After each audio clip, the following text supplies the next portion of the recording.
Doo-doo, chick-doo-doo. That's Ooh. the angle. Doo-doo, Ooh, what? chick-doo-doo. That's the podcast. Yeah, sorry, I'm like the tower is right there. Oh, you got it right there? I tend to lean into it. It's all good, man. I need to sit back, maybe.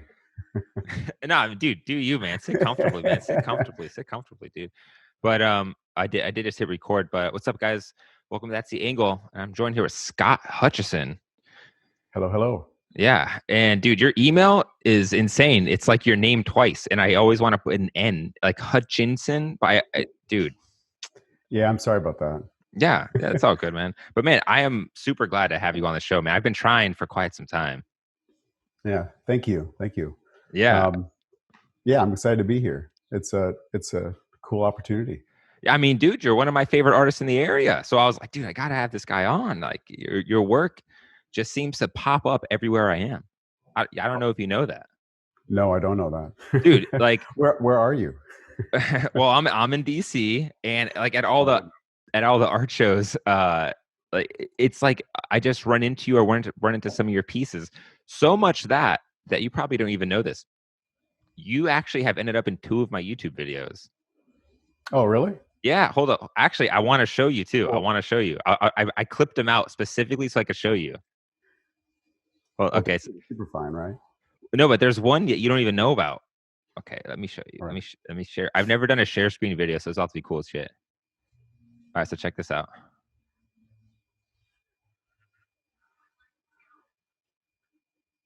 You remember this one? Yes, I do. Yeah. By the people. Yeah. Yep. Back when people could gather. Look at that non-social distancing there. Wow, I can't believe this. So what's happening here is that black kid right there, a teen, he was in the art show as well. And we were talking and I was like, what's your favorite piece here? And he pointed to yours. And I was like, dude, no way. I thought that piece was cool too. And then he proceeds to show me your book and stuff like that. Yeah. Oh, that's awesome. That's great to hear. I wasn't sure if, honestly, I'm not usually that picky at how things are displayed, but I was thinking up so high if people couldn't really see it so well. So, but maybe it highlighted it in a way because, in that video, you could see it was way up, probably about 12 feet off the ground. Yeah. But like I said, maybe it's sort of like a star, it's like shining. Well, it was like, yeah, it was like the Star of David, like the centerpiece, like this trippy ass photo or trippy ass, not even photo, sorry, this trippy ass painting. But then let me show you the second one. And ironically enough, the second one, I got my video demonetized because I played music that I shouldn't have been playing on YouTube. So I'll show you anyways. This one, I think you remember. Let me share the screen.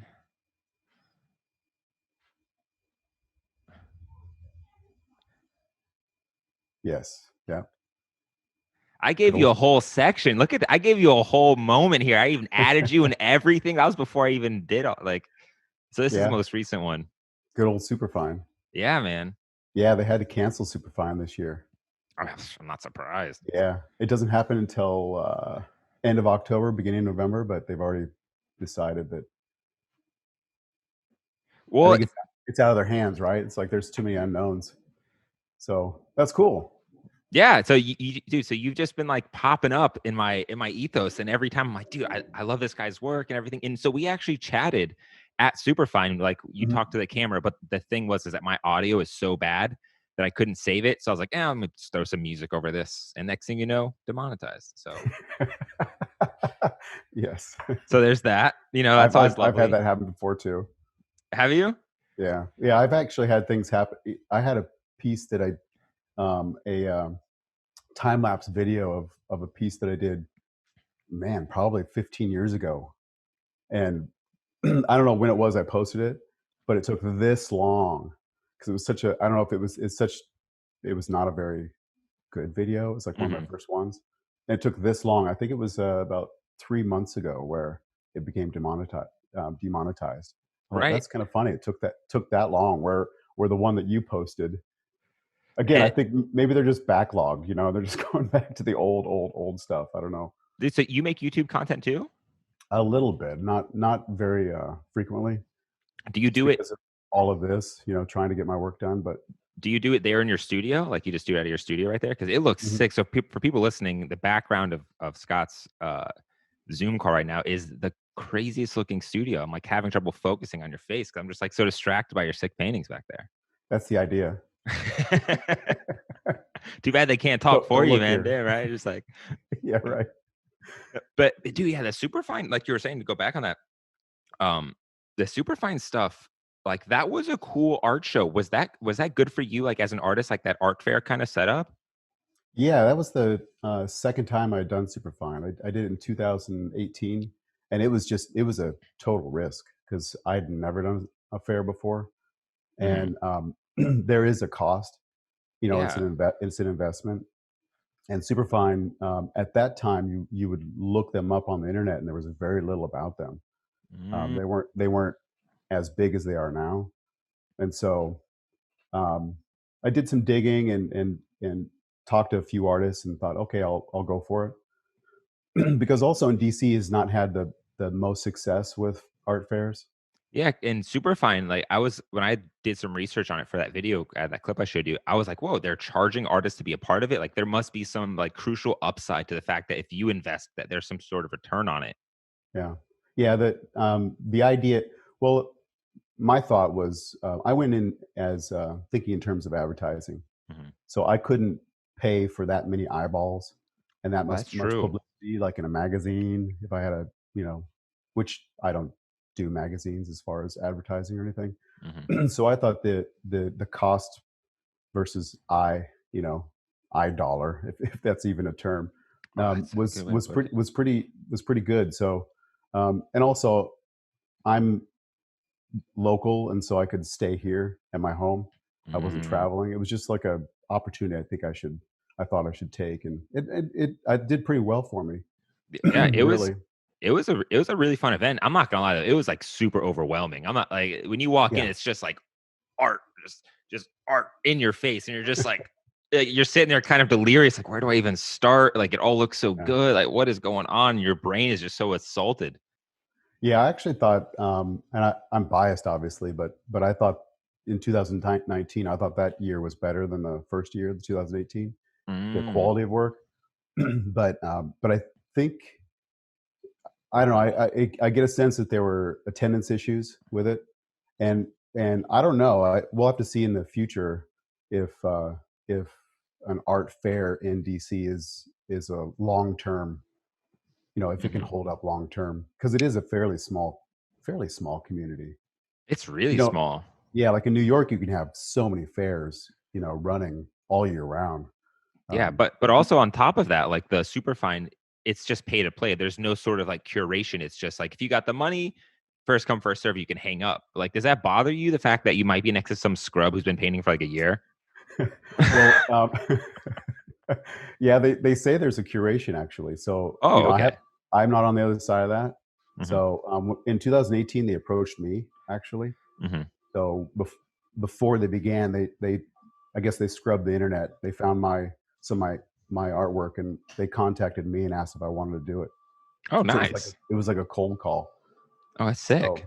yeah, I guess as they trying to build up their reputation, that's how they had to do it. They'd have curators that would go around, would look up online for artists that would fit. Hmm. Yeah, But I mean, like I said, it's supposedly curated. So, but I don't know anyone that. Of course, all of us artists have not gone together to chat, but I'm sure there's some out there that probably applied and never got in, or were put on a quote wait list. yeah, I don't know how it works out. What are your thoughts on the virtual art shows? Like that's been like this new thing with the whole COVID thing, and I honestly have some mixed feelings on them. What are your thoughts on the virtual art shows? For me, I've held back, Really? honestly, in terms of applying for shows Mm. going forward if they're virtual. Mm. Especially because most shows, at least I'm talking just in terms of juried shows, I guess. Juried shows cost money. If there's a call for, they have a juror and they're juring artwork to be in a show. There's usually a Oh, I see what cost. you're saying. Like when they have a call out and then you have to pay like $200 to apply. It's like $30. It's kind of small, I Oh, guess, okay, that's not bad.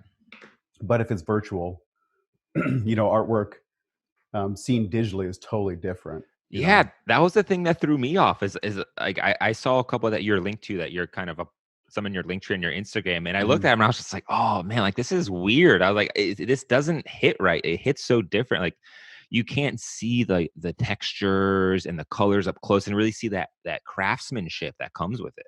Mm-hmm.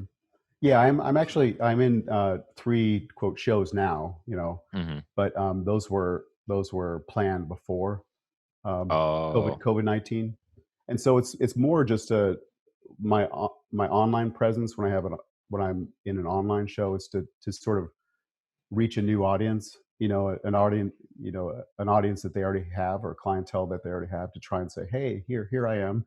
mm. It totally is different though.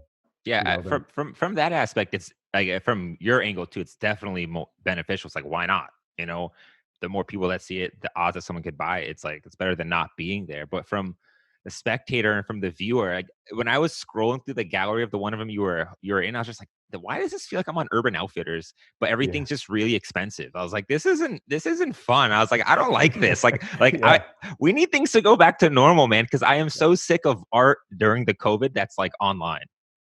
yeah. Yeah, I know. It's not the same. I mean, I know there's some people out there that are trying to monetize that and try to. I don't know. It's not generally a bad thing, Mm-hmm. but I think it's a nice sort of subset. Like if you have a show, for example, and they have, say, other work available by this artist, you can see other examples Mm-hmm. online. But yeah, I agree. You can't really. You're sort of scrolling through and they're like this big, and then you Yeah. click on them and they get this big. I'm Yeah, showing and my hands like 5 inches tall or well, whatever. yeah, you get like an Instagram thumbnail of a display of your photo. It's just sort of like okay, like I only spent 3 days on this just to be reduced to like a web-based image that people can scroll through. It's like Yeah. I get it because the art world and like everyone else, we're just trying to cope with what's going on. Like we're just trying to Yeah. cope and deal with it because those people have businesses too. Like it's their business to sell art and to get art into people's Mhm. homes, which is a great thing. And so they're trying to maintain and they're trying to just make do with what we have. But it just sucks so bad that in that sense, it's just so lackluster. It's not like podcast where it's gotten kind of better. Honestly, like now I can pull up shit. Like this is great. I couldn't pull up videos before. Oh yeah. You mean like on YouTube Live or something like that, or Or is that what like, you mean? Or well, before my podcast, we're just in person. So we'd be sitting at a oh table right, yeah, and there'd be no way to like reference things. Like I'm yeah, not Joe Rogan. Like I don't have an assistant pulling up clips. Like I don't have a Jamie, yeah, right. Do you listen to Joe Goals, Rogan? goals. Yeah, yeah, I Oh do. yeah. I Yeah. listen to them a lot while I'm painting. Actually, Ah, I usually have to have something going. It's either I'm really into some kind of music genre and I'm really into that, or I have some Netflix running, or mhm. podcast, YouTube, stuff going. Enough to pull me away from the image that I can forget about what I'm painting. Does that Oh, make so sense? you're kind of like on in like an autopilot mode of just your hand flowing. Yeah, yeah. Especially when it becomes laborious, like a certain part that's going to take that it's a big hill climb, quite a climb because it's a daunting painting. Oh, I like That I just need an escape from the painting a little bit. you have to do some base layer and just like, oh, this is gonna take so long and be so intricate. Like you just gotta get it done. God dang. It sounds bad, but that's part of it, and that's not only part of it. Another is just to you sort of have to shed away all the people behind you, like your former professors, students, your family. It's sort of like get rid of all that information so that I can just be with the painting. That's interesting because I imagine that what you said is getting rid of the information ahead. Because I imagine there's a time when you're painting where something might ring in your head that someone told you, or like your professor said, Exactly. "Don't paint whites over blues." I don't know if they ever said that, but Yeah, that's exactly right. I had a professor in grad school that said something similar, and I really got it when he said when you're in the studio, you're painting when the ghosts of your former instructors or all the people in your life slowly walk out the door, and that last and then it's just you in the painting, and it's kind of true. And oh, to me, to kind of get into that mode is to easily kind of quick, you know listen to music or a podcast or something like that. And it gets me in that mode really fast. Oh, So it's artificial. Well, you know what that is, right? That's the zone. You're in the zone right there. Yeah, yeah. You know, it's like or as every productivity guru on YouTube would call, you're in flow state. How to reach flow state every day.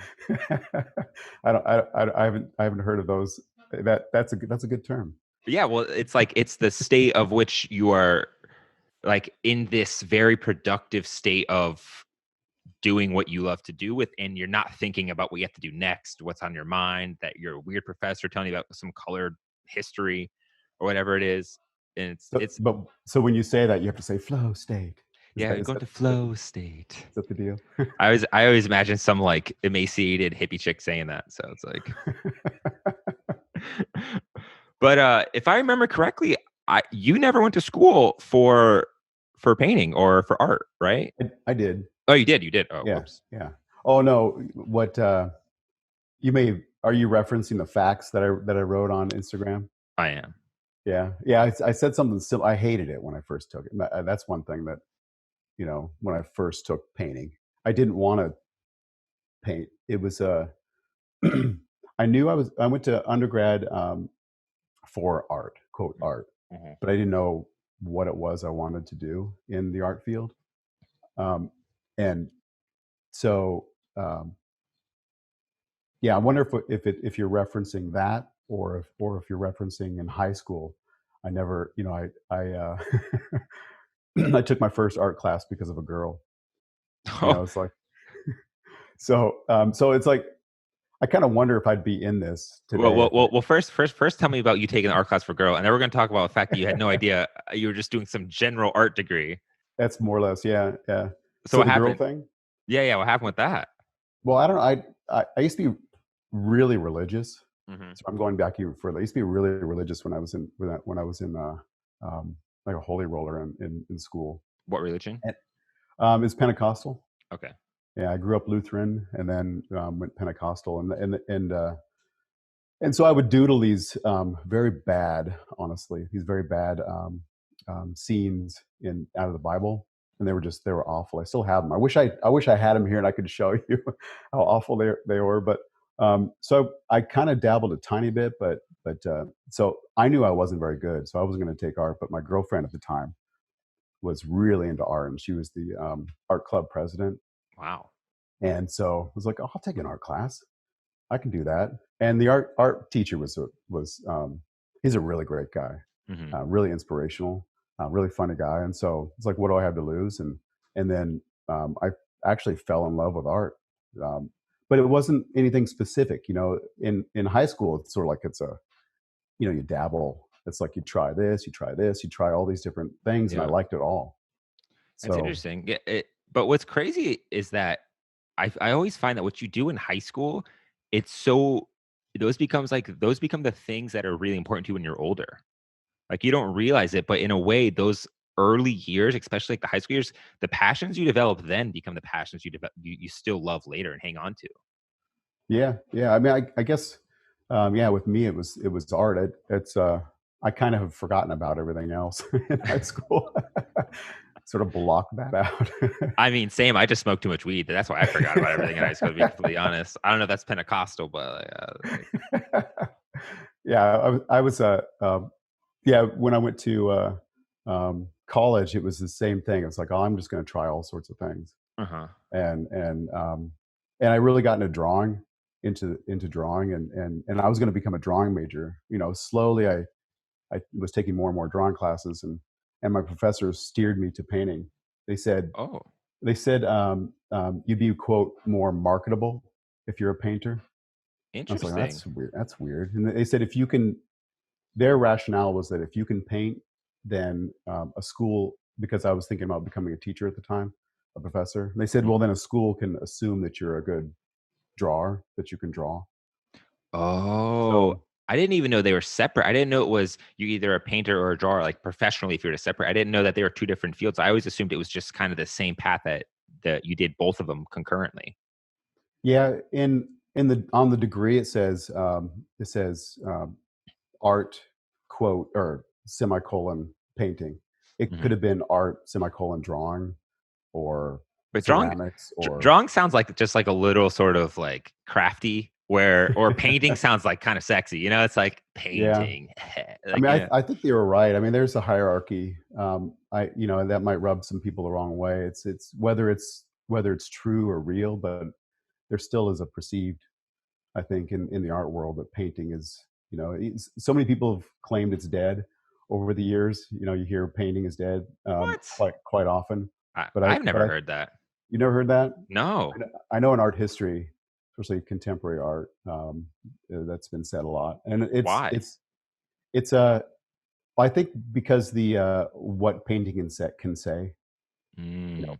what's been said has already been said. And now the new art forms. There's some truth in that, I think, in some of the new art forms, like especially now with technology, what you can do with technology that you can't possibly do with painting. Are they But trying to still, say that like graphic design is superior to painting, or that it's going to take over painting? no, I don't think it's that necessarily. It's just that it's what has been said in painting at this point.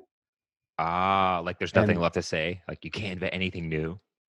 exactly, yeah. So, um, which I think it seems like. I mean, again, I haven't polled everyone in the world, but it seems like most people I talk to, painting is kind of like when you think of art, you think of painting.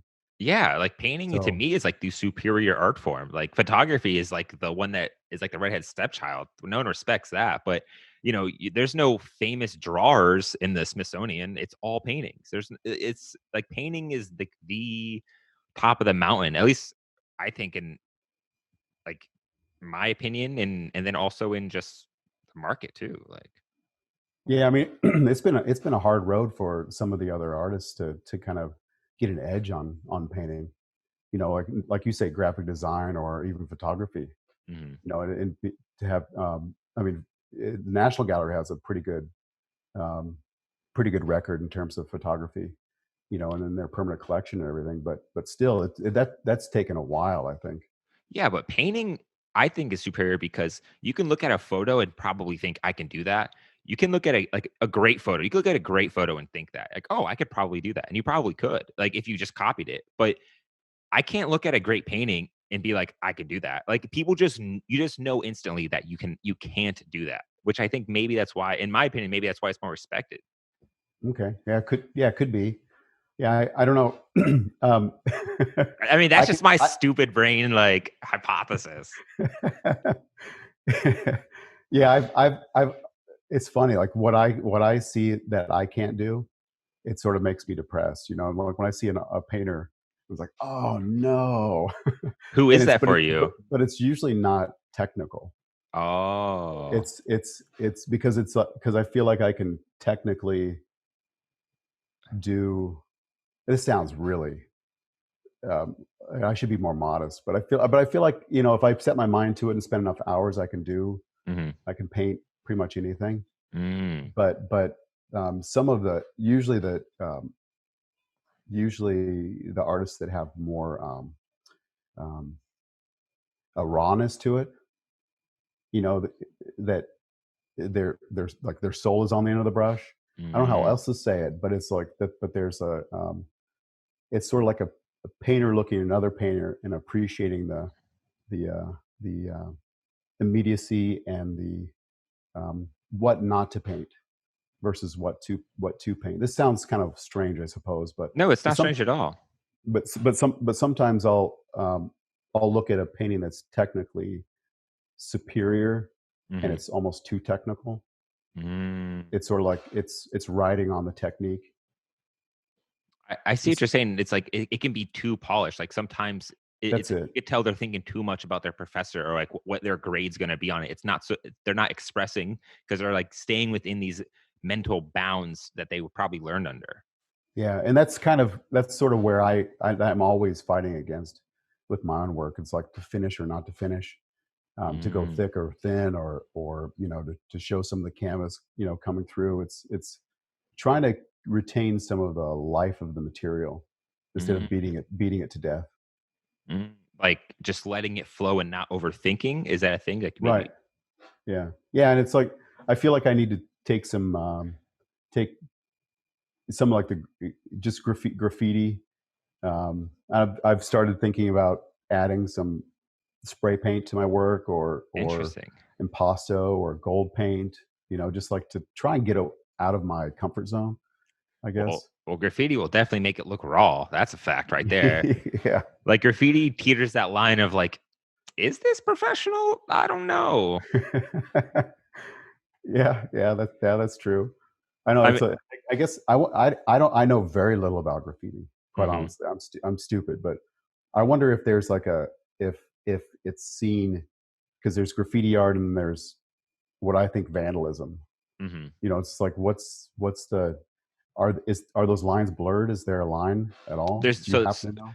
I do know a little bit. So there's definitely a line. So there's definitely a side of graffiti that is pure vandalism that even they know is vandalism. They just do it purely because they want to get their name in as many places as they can possibly think. And that looks like the black one line sort of spray where they just write their name real sloppily on like the side of a building. That Okay, so that's just tagging is just that's just like tagging, or technically it's vandalism because there's no artistic sense, but it's still an art form. I'm not trying to shit on it, but on the spectrum, okay. that's that. But then it merges from there into, I guess, people doing more of the like the lettering, like the beautiful lettering that has like the 3D effects and the bubble effects, and it like you can barely read it even though it's beautiful to look at, but you have to spend like 10 minutes looking at it.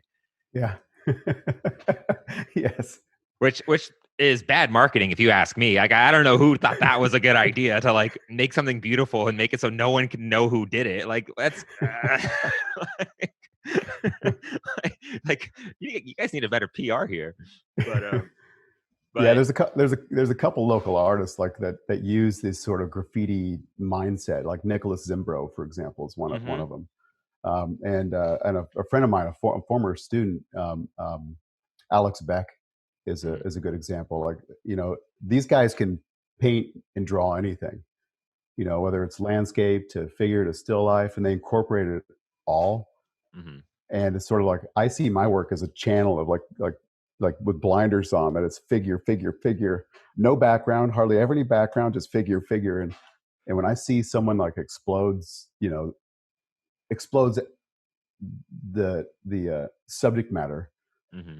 and adds detail in one area and then splatters the paint in another, I'm like, oh man, that's what I said. Doesn't make me depressed. I'm just saying that, but it's like, oh, I need to tap into some of that. Yeah, graffiti has that kind of raw, natural, like rebellious vibe to it, because I mean that's kind of where it started, is rebelliousness, but it always kind of has that schmood to it, and especially if you like throw it on your canvas, it kind of has that like graffiti look like you're talking about. But it's so easy to look at other artists in your field, and for me it's photography, and be like, oh man, like I wish I thought of that aesthetic, or I wish I thought of that like technique or something. Yeah, it's usually when I find someone new, and I have that same thought, I'll show my students, and I'll tell them why, what's like what I'm thinking in my studio. This is like, oh, I really like this piece, and I'll kind of tell them why, because a lot of times students will want to do what you were saying, Nish, earlier on. It's like they want to know how to do something, and want to make something look a certain way, Mm-hmm. or paint, or they can. Sometimes it's hard to see beyond the technique. If that makes sense. No, it makes a lot of sense, because then you're limiting yourself as opposed to just doing and figuring it out later. I mean, Yeah. if you ask me, I would say just doing is probably the better part than worrying about the technique. Yeah, that's true. Yeah, Yeah. technique will come with time. Right? It's just a matter of because inspiration and technique comes from the momentum of doing it. But like you were saying, showing up in the studio. exactly. I mean, showing up is a hard part. But like you were saying, Yeah. is those little things that are unique to an artist. I don't know the right word. I just use aesthetic because it's like the hipster word. But like those are the things that every individual artist develops like over time that becomes unique to them. Yeah. that you have to sort of find just by doing. Yeah, right. It's when people ask me like how long a piece took, depending on which piece they're pointing at, and I'll say 45 years. Because that's how old I am. So it's like, it's a lifelong. I didn't just come up with this technique. It's just like this process of starting and failing and redoing and just like, and no one recognizing any of what I'm doing. It's like, and then teaching. How long have you been painting for? Anyway, paint. Well, how far do I go back? I guess if I say after grad school, maybe I could say that's like when I was released out in the world, was like 99. So 98, 99 was when I, started. Oh, wow. Like 21 years, dude. 20. Yeah. Wow, dude, that's insane, man. That's so nuts to be doing the same thing for 20 years. Like that is craft. Like that's passion. Like that, to do anything for 20, even more than like a year is impressive, but 20 years, dude, that's insane. And so it's like for someone to assume that your aesthetic now, which is, I think is obvious to see, it's like you just thought of it one night in bed and like, I'm going to paint just like this. Like they don't realize it's these micro steps of you over time. Oh yeah. Yep. That's the 45 years. What I'm talking about. That's a good way. I like the micro steps. It's like that's exactly right. And I also let you say 45 years because one of my favorite stories is a story about Picasso. And the story goes like this, where Picasso was sitting in a restaurant and someone came up to him and they go, do you know this story? I don't know. Okay. So Picasso was sitting in a restaurant and this fan came up to him and goes, it just interrupts him and goes, Mr. Picasso, I'm such a big fan. Can you draw on this napkin for me? And Picasso was like, sure, I'll draw on a napkin for you. So he takes out his pen and he just does like a little doodle on it. And so he goes to hand it to the girl, but as the girl goes and grabs it, he pulls it back and he goes, that'll be $45,000. And she goes, what? She goes, what do you mean? He just drew on a napkin. He goes, no. He goes, it took me 50 years to draw on that napkin like that. Oh yeah. Yeah, that's funny. Yeah. Yeah. And so it's like what he's saying, essentially what you're saying, it's not about the fact that it's drawing on napkin, it's the fact that he did like honed those skills over years and years for him to be able to draw on that napkin like that. And it's not about like the medium, it's about the person behind it. Yep, that's true. That's great. I'm gonna look that up. I'm gonna use that. Oh, please don't look that up because I know I got a bunch of stuff wrong in there. I've just said it so many times that it's gotten better in my head, but that's about how it goes. That's why I'm gonna look it up. Dude, there's some crazy Picasso stories. He was like quite the ladies' man. Yes, yeah. Another one of my favorite quotes of his is, and this is probably extremely off too, is a good artist is well fed and well fucked. I love that one. I'm just saying, you don't have to chime in on that. I don't know your relationship situation, but I'm just saying he's onto something there. Yeah, you could probably coin a phrase with you always hear the poor artist or the artist that is like the depressed or crazy artist or whatever. There are all kinds. Yeah. Yeah, but you're like, wait, what were you about to say? Oh, go ahead. No. But going back to like the aesthetic and everything, getting away from I could go on about Picasso's Infidelities forever. Very fascinating man, even to his old age. He was like having young, beautiful girls in his studio. He was like 60 years old. There's photos you can see of Picasso where he's like 60 with like the most beautiful girl you've ever seen in your life, like in his studio, and she's just like in awe, and he's just there like painting her, and what he's doing, right? He's like, but you're just like, oh, goddamn Picasso. Goddamn Picasso. I mean, and in a way, he was famous while he was still alive, which is different than most artists. He was like super famous before the internet, but while he was still alive, which is super rare. Yeah, it is rare. It's like 1% of 1% of 1%. That's crazy famous. He and Dali, for example. I mean, Dali was I don't know. I would say more famous. Yeah, just because of pop culture. And Picasso was famous, but maybe more in terms of the art world, and is still. But Dali was like across many genres, I guess. Yeah, he was involved with some photography works too. I remember going to the National Gallery and seeing him pop up in some other people's works and stuff like that. I was like, Mhm. oh, he was kind of quite the Renaissance man, hanging out with other famous artists. Yeah, yeah, yeah. He's a weird guy. I don't really know that much about Dali. It's just a you know, mainly from what I know of Cubism and Surrealism Hmm. and Dadaism, and how he was kicked out of Dadaism, and Whoa. and and and his he it seemed like he didn't see his work as much of a political or rebellion. It was again, I'm stammering because I don't know a Yeah, ton we're all just talking out our asses. Don't worry, man. a ton about Dali, We are but not on the record by any means. It's okay. but he wanted to be famous, Oh, it's so interesting that he actually he was wanted that. I mean, or at least he was after fame. He was very much very flamboyant, and he went toward the fame. I So mean, everyone knows what he looks like. No one can tell you what Picasso looks like, right? He was like a short, chubby Spanish dude, but like you don't know that. But Dali, everyone knows like this skinny, kind of bulging eyes guy with yeah, this weird, long, like, oddly long, curled yeah, mustache, like kind of creepy looking. But I'm sure he was very entertaining. yeah. He was yeah, right. I mean, you're right. He becomes an icon, right? It's like Hmm.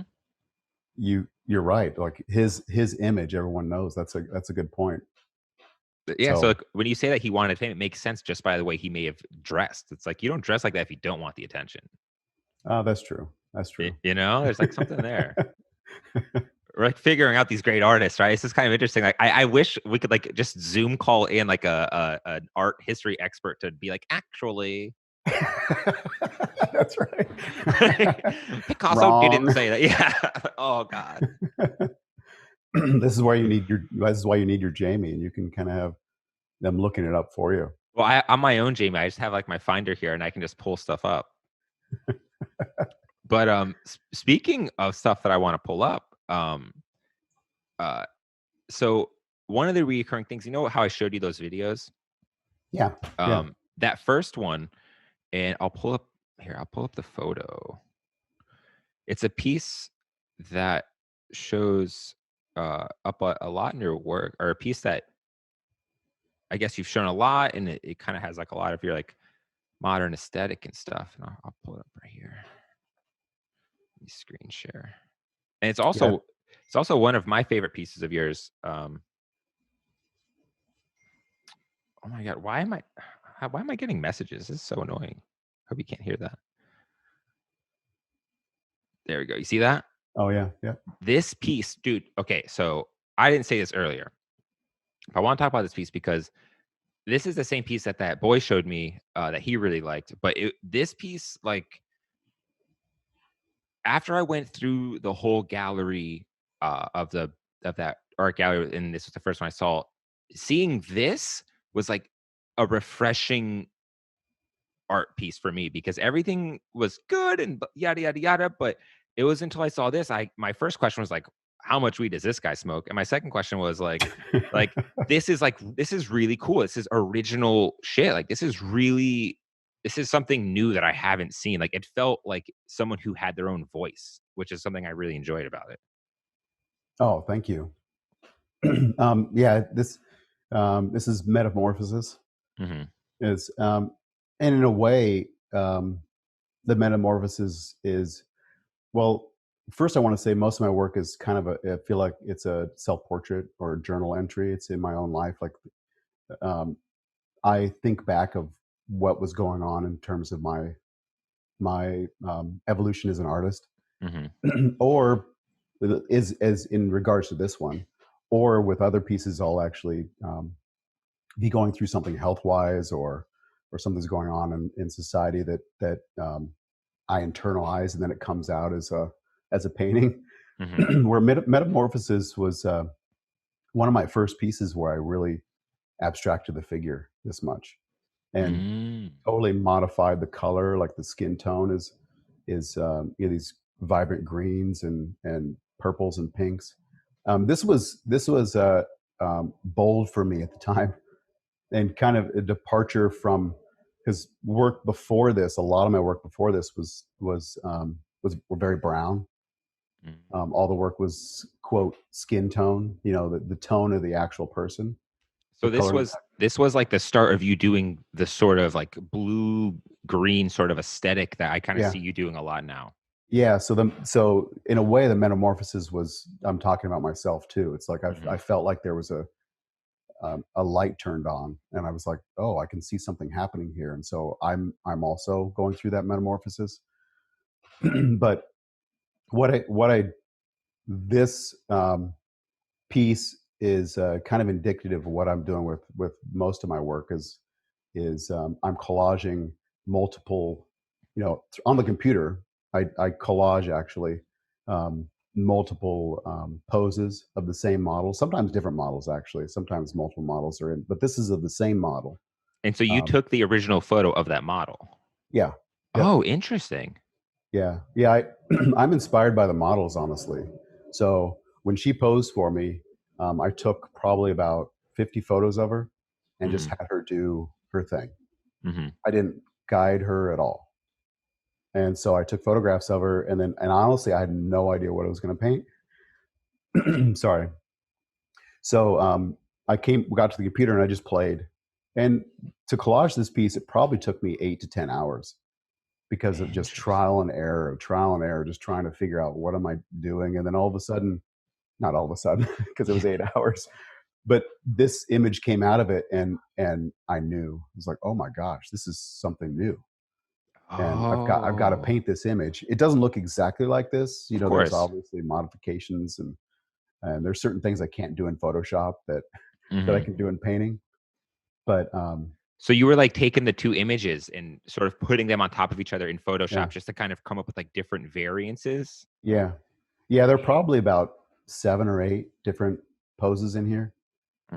You can only see 2 faces, but those hands are cut from other poses and put in there. And oh yeah, it's so crazy because this piece is, I hate to just use the word trippy, but like it's crazy. Like it kind of looks like a photography double exposure, but then you kind of lose track of the original pose and like the other pose, because there's like 2 heads and there's 4 hands, but you kind of lose track of like where each one starts and begins. It's interesting. Yeah. It's I hope it doesn't sound too out there, but I'm really interested in the idea of the self and memory and time passing, and that we are not just one experience, but we're many layers of multiple experiences. And so this is kind of what I'm dealing with here. It's just like, this is multiple time frames, and what you're seeing is one solid, or one person, I guess, but in multiple views. It's you talk about Picasso, and it's very simple. Picasso would, he would show a portrait in multiple views. When you get the flattening of the faces, and what he's trying to do is he's showing a view from the side as well as the front, and he paints them in combined. Interesting. So that's sort of what I'm doing here also. And it's really interesting because there's like a piece where it looks flesh colored, but then it's like a tiny piece, but then it's mostly this sort of like blue green neon light. Did you add in the blue green as you were drawing, and you were kind of like, I want this to look kind of ethereal, or were you like messing with that in Photoshop? Like, what was the thought behind making it the color palette? Yeah, it was really revealing my secrets. No, that's totally fine. I do, it's probably a 50-50. Like I do some of it in Photoshop, and some of it in actual on the easel. But the inspiration honestly comes from the digital in terms of the color. It's like, and I did this even before this series that I'm working on now, where I would have trouble with a background on a painting. I'm like, well, what am I going to do back there? And I'd bring it into Photoshop, and I'd cut the background out, and I would change the colors. And so I was always using Photoshop as a tool for color testing, because I used to do it straight on the painting, And I had a professor. This is when I was in school. He laughed when he came around to one of my paintings once, and I said, "What's wrong?" He said, "That background has been 5 different colors." I'm like, "Yeah." And this is before Photoshop. This was like, early '90s or whatever. And I was like, "Well, I have to see." And I used to try with it. I used to do the least obvious color first, because that might be the one. I was like, so I'd put some random red in the background. I'm like, well, that wasn't it. Well, now let's try yellow. Let's try, And so this gets me there quicker. And so Photoshop, I can try that vibrant green and be like, oh, ooh, I really like what's happening there, and I can pull back from it or intensify it. That's But so anyway, cool. that's the inspiration. I'm always so interested in like the process that leads up to it, especially with paintings, because I'm always wondering, is it just straight off the dome? Is it some sort of referencing like you were doing before? I mean, if it was straight off the dome, I'm not gonna lie, that'd be like insane. But like everyone's got to get their inspiration how they get it, And Mhm. I had talked with one other. Well, he's not even a painter. I don't know what. I guess he's kind of a painter, and he did something similar where he would take photos of his cell phones and he would just go into Photoshop and mash them up and do funky things until he found something inspiring. And it's like you're almost exposing yourself to the idea of something that you've never seen before, like coming up with something original like that and then painting it, because it's not something that you would like think of in your right mind unless you're like on those Dali drugs. But like, it's something that like you haven't seen before. So you're like, oh shit, that'd be sick. And then you paint it like the shade. Yep. Yeah, it's it's a tool. And honestly, I mean, we obviously can't bring Rembrandt back from the dead and put him in our society and our current culture. But I would be fairly certain that he would use Photoshop, or that some of the old masters would use the technology of the day. Why wouldn't they? Yeah, I mean, I would think you would. I mean, on one hand, it's a craft, and you want to know what's out there and be refining your craft, and if a tool like Photoshop or can help with that. I mean, I'm sure if Rembrandt could just take a photo of the subject in that position and then instead of having her sit there for like 4 hours, I'm sure he'd be way more stoked about that than than having this poor girl sit there all day. Like that sounds way more doable. Yeah. But I want to pull up another one of your pieces because um, it's like you do this thing that I think is really interesting with this style you have. And let me screen share that. All right, come on. My computer's freaking long. Spotify needs to have some sort of video component. Why Spotify? Well, don't you say you put these on Spotify? Dude, Spotify is going to have a video component.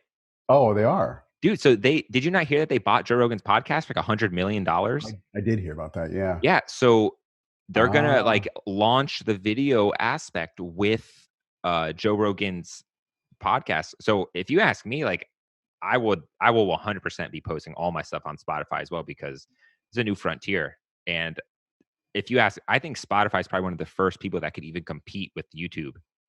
Yeah, I think you're right.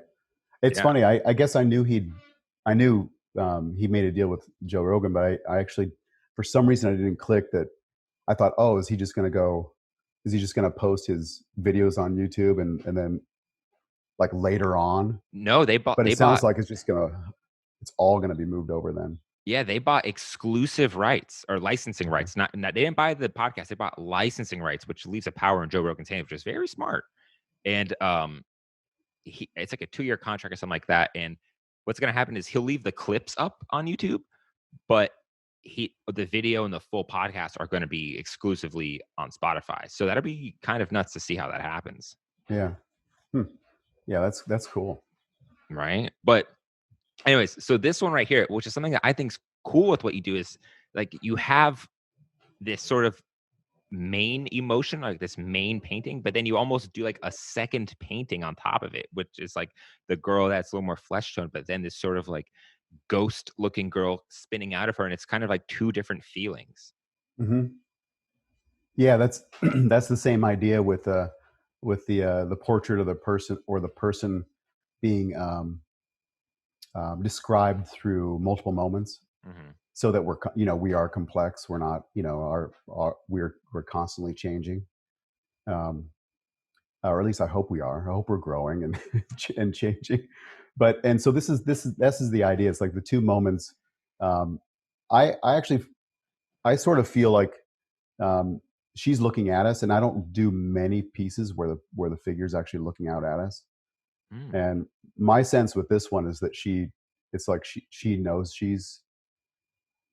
it's like she's okay with what's happening, or she's okay with herself. And she's this piece.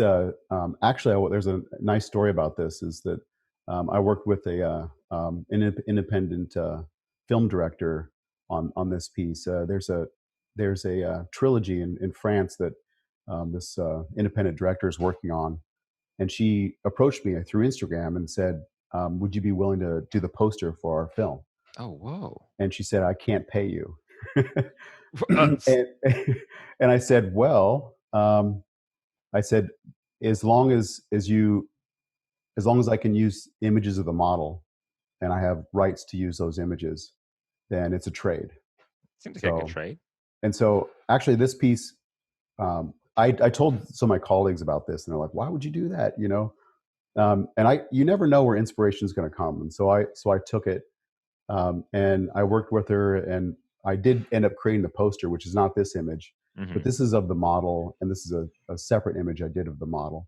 And so I wouldn't have come up with this piece except, but because of doing this quote, unpaid commission, I guess, pro bono commission. So because this is the actress that's in the movie.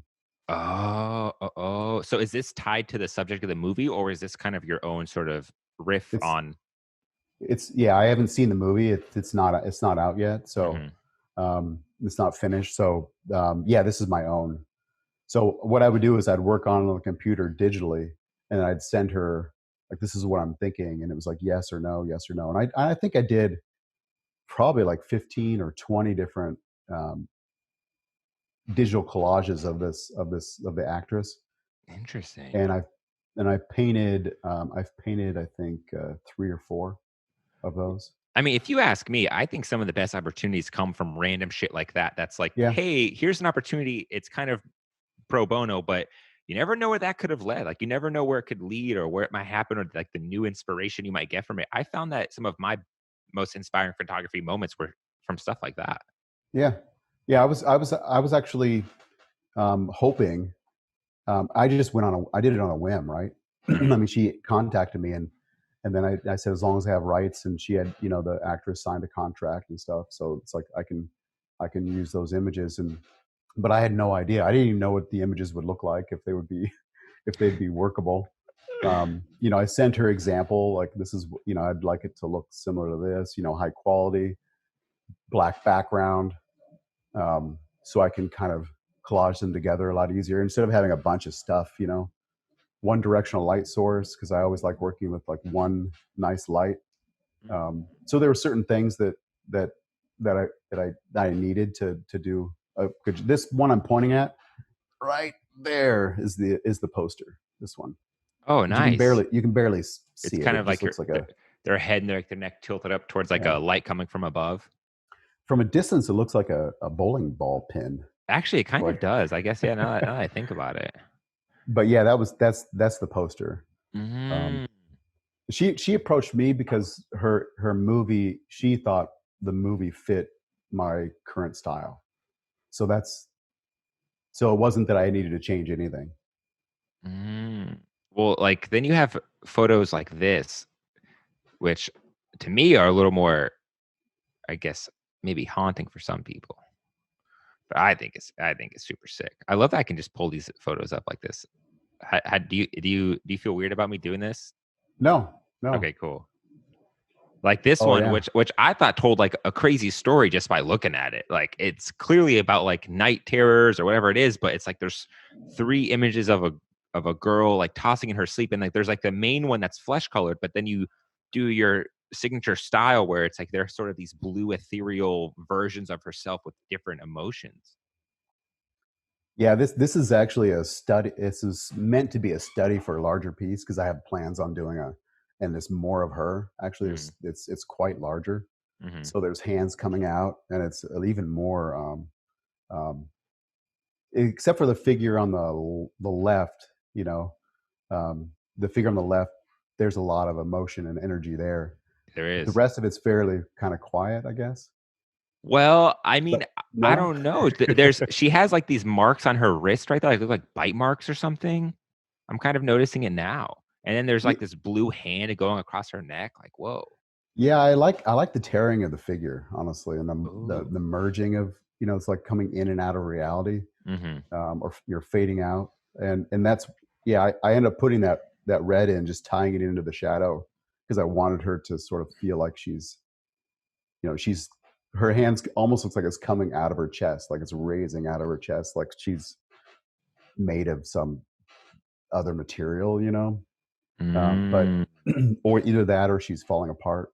Well, it's Kind of. almost like a dream state almost. Like I imagine like this girl like just in this crazy state where she's tossing and turning and like dealing with these things in her sleep. Yeah, I used to think that I don't know. This is probably thinking too much about it, but I used to try and understand why I was doing because a lot of this I'm just doing. I'm like again, Mhm. I'm plugged into Netflix or podcasts, and I'm just painting, just like just Really? get away from what I'm. But when I sit back and try to analyze, because art is intellectual, right? It's like this is what we're doing. We're talking about art. We're thinking, and so and sometimes I get asked about my color, like why the different, and part of me thinks that the focal image, Mhm.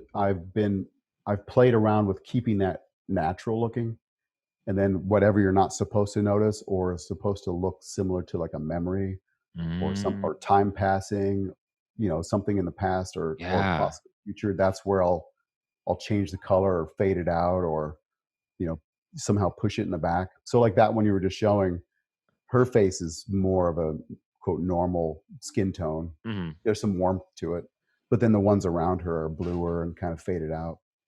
So Yeah. so yeah, even that last one you showed, the one prior, her face was sort of is painted normally, but the head coming out of the back of her neck was it would look weird if it was painted normal. It'd just It be like this horror film, like this kind of like, ugh. it But the would. fact, but the fact they faded it out and tied it into the background, it makes it look like oh, that's like it's not really there. It's kind of I can see through it. Well, it's so cool and it's like it's so different than things that I've seen. Like it's such a different way, like a different style of painting, which is why I love your work because it's such like a different approach to it. Like I don't really see that. It's not like a style I've really seen before. So when I saw it, it's why it's so sort of grabbing. Like when I saw it at Superfine or when I saw it at the BY thing, I'm like, damn, I haven't seen this before. Like this feels like some next level shit. Thank you. Yeah, I part of as an artist. I mean, you're a photographer, and you probably surf the internet and you see people that are doing something similar to what you're doing. Hmm. I know, like I do. I've seen a lot of double exposure paintings. That's a big. Isn't that funny how it happens when you're doing it? You all of a It's sudden you like see everyone no, doing it.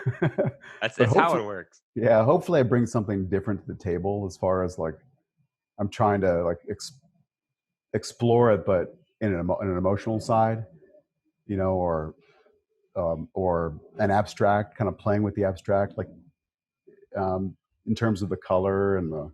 So you're pretty conscious of the of this sort of style being like the aesthetic right now. And like is there sort of a shift out of it at some point? Like do you just sort of run it till the wheels come off? Like what does that look like? Like is there just a day when you wake up and Yeah. you're just like, I'm done with this shit. Let me just find a new style? Or is it like kind of how I said earlier, like those little tiny building blocks that kind of stack?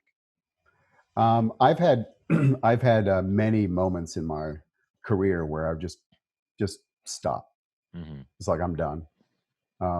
And unfortunately, you are you know um, the internet does forget. They say that sometimes it doesn't forget. But I have work that I did 20 years ago that was so different than what I do now. Hmm. And about you could probably time it after like about 6, 7 years. my work changes, and sometimes it goes in a totally different direction. So to get to your point, I don't know, but I can imagine me just saying I'm done, and just like I'm gonna do something different. Because I used to do I used to animate Oh, whoa. all my paintings used to. If you go to my website and you go to the animation section, it shows I probably have about 10 different animations on there, and I was only doing oil painted animation. So I would do say 30 paintings, and each painting would slightly shift. Um, and when you played it back, because I'd put it in a video processor like Premiere, and I'd play it back, and you'd see the paint move on the surface. Oh, whoa. And so most of those were, though those were all self portraits actually. So, and so I got to the point where I was like, I need to explore this in another way. Oh, like do something different, like just try something else. Because, looking at your work, it's so crazy to think about how your like someone's style could evolve in general. Like you said, playing it back over time. I'm sure you could find it if you just put all of them in a chronological order. You're like, oh, Yeah. that makes sense. But then, like when I see that you've done like, oh, let me pull this up. Come on, pop up. My computer's a freaking toaster, dude. I swear I need a new computer. But like when I see that you've done stuff like this, like I have no idea how you got to where you are now from doing this. Oh, you did find. Yeah, the Metal Man stuff, dude. That I love this, dude. This Yeah. shit is like just triggers something about my inner man that I just really love this aesthetic, like this future world of fusing with machines and Yeah. like, dude, it's so sick looking. Yeah. This is exactly what I'm saying. Like I did this series for probably about 6 years, roughly 5 or 6 years. Oh, And wow. I'm like, well, I'm just repeating myself, and it's like, and it just I went through a man. It was hard. I was crying in the studio. Honestly, I'd go to the studio and have no inspiration. I was like totally depressed and distraught, because Wow. when you do something for a certain amount of time, you feel really, really passionate about it, but then you reach a point where like I need to move on. It's just like it's like losing your religion, Mhm. and so You start to um, question if you even love it anymore. It's like if this thing yeah. you love that you've been running into the ground, how did you find yourself out of that? Did you kind of realize it was because you were doing the same thing all the time? uh, that's it's so far away. I don't remember Oh, specifically. okay. Like it's long, but I do know that um, it was mainly just my desire to want to do something new.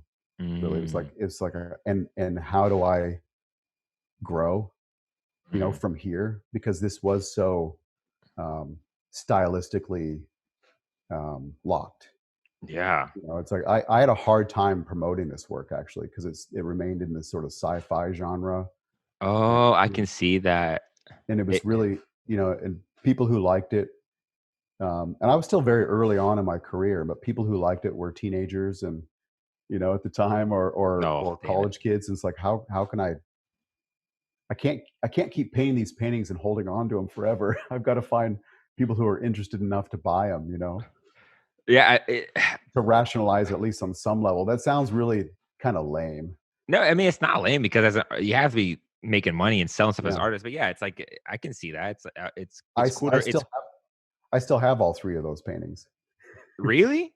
Yeah. So Well, let me know whenever you're cleaning house, I'll happily take some off your hands. I do. These are. I'm not gonna lie to you. Like I really like these. Like there's something about them that just really tickles my inner boy. Just like it's just so like this satisfying sort of future like dystopia, like of this guy with his forehead on the ground and this like stuff leaking out of his forehead. Like it's like whoa. It really makes you wonder. Like I don't know. I have so many questions. It just feels like you created a whole different world with these characters. yeah, yeah. The it's yeah. You're totally right. It was like a lot of this was invented. Like it just like the one on the lower right is totally out of my head. Uh, Really. there was no figure. There were no hands. There were no. It was just like me. They were hard to create, because the one on the top was a model, posing for me. And then I just added obviously we didn't have that sort of stuff on her. And then the lower left one is actually my first one of that series, actually, because this is where the lower left one was where I'd actually graduated from grad school. Mm-hmm. And all my work in grad school I thought looked like graduate work.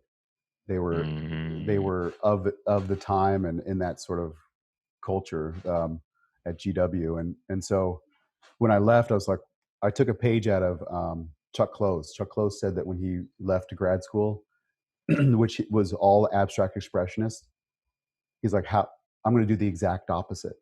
He said, so he went no color and went large and went detailed. And I thought, okay, well, I'll get rid of all my color and I'll just do black and white. And so that's what I ended up doing, because my work before then was extremely colorful in grad school. So this was my like rebellion against all my grad work. I love that. Oh my! I feel like I've heard Chuck Close. Oh, okay. I've met Chuck Close. Oh, have you? He's in a wheelchair now, right? Yeah. Yeah. He does some really crazy photographic work now too. That's interesting. Yeah, I can't say I know much about Chuck Close, but I can imagine his rebellious attitude saying something like that. Well, he was saying that when he went to school and it was abstract expressionist, even though you could paint anything, you can put you can paint any kind of shape or any kind of color you want. He felt like he was doing the same painting over and over again. And so when he went the sort of hyper realistic style after grad school, is that he found that he was doing new marks, like, because the image was the inspiration. So the image was forcing his hand to make marks that he wouldn't have normally made, or choose colors that he wouldn't have normally made, which is kind of goes back to my Photoshop thing. It's like I use Photoshop to kind of help me use colors that I wouldn't normally use, or a way to help further my goals, through abstraction and stuff. Those black and white work, that black and white work was, it's weird. It's so different than what I do today. It is. I would never imagine that you would arrive to where you are now after looking at some of this stuff. But I still see it like I still see the rhythm. It's like when instead of hands, those are spikes that are going back into space. Well, there's still this sort of line of this very emotive model and like gesture of the form, like this one of I love how it's framed out here, like in front of someone's like nice little Virginia home right here. Like I just love, like, 'cause it's like Virginia home with this like apothic like metal character like breathing, but like this looks so great. It's like such a nice little like duality, but like that angle and like the bat pose, I kind of start to put together the similarities of that in the work now. Just it's just changed without armor. Yeah, if you look at the formatting, I also like playing with the formatting. Like the formatting is like the canvas is closing in on him, and he's like bent in. Oh, and sure. so you go to that. Yeah, and the metamorphosis one, which was like the first one you talked about, it was a circle, and it's the same thing. It's like those hands are reaching out to the outer edge, but it's like it's being constricted. So a lot of I have no idea why I constrict the figures like this. This is just a double one. It's like this armor is not. It's like protective. It's also like constraining. It's the shape of the canvas itself is. Oh, whoa! I never thought about it like that, because I mean I forgot to ask you earlier. It's like, well, I noticed that you do a lot more circular stuff, but I didn't know that there was so much thought into the actual shape of the piece into the piece. I really look at at how the figure responds to the border. Yeah, and I'm hoping in the future, not hoping, I'm going to at some point, maybe before I exhaust this style, I would like to actually start changing the shape of the picture plane. So whether it's sort of jagged, more more graffiti kind of effects, or potentially just more curvature in them. So these are all on aluminum. The wrong hand. Yeah, these are all on aluminum. So So I can Oh, use a whoa. router to cut them out in sort of intricate shapes. I just haven't. I Yeah, just haven't gotten there I've yet. always wondered. Sorry to cut you off, but I've always wondered why artists, especially visual painter artists like yourself, always refined yourself to like a rectangular box or a circle sometimes, and it's so rare to see different shapes. Yeah, yeah. It's a. I don't know. It's a lot of work, right? So I it's like, guess so, right? You can't really get that in the store. yeah. Well, it's also a lot of mental work too. It's sort of like I have to be. I don't know. There's a bridge I have to pass, or like there's a gap I have to pass in order to. I've seen other artists do it, Hmm. and Elizabeth Murray, for example, is a painter that I look at, and her canvases actually. I don't think she builds her own canvases, but her canvases are actually 3 dimensional, um, Whoa, and and they will come out of the wall and sometimes they'll bend into the gallery. And that's these are like crazy. these are canvases and stuff. And I've always been like, how can I do that? It's like what comes first is for me the image.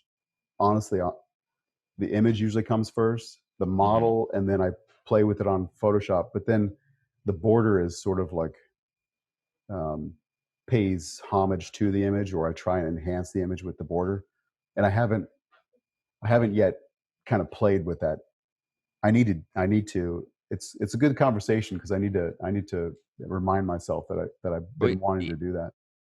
yeah, it's like giving it. Yeah, like you're taking it off the 2D plane and making it 3D, giving like that depth. The way sometimes you'll see like an artist put like actual material Hmm. on or stick things out, like you said, like you're painting. That's I don't know. It doesn't sound like painting's dead to me. It seems like there's plenty more to do.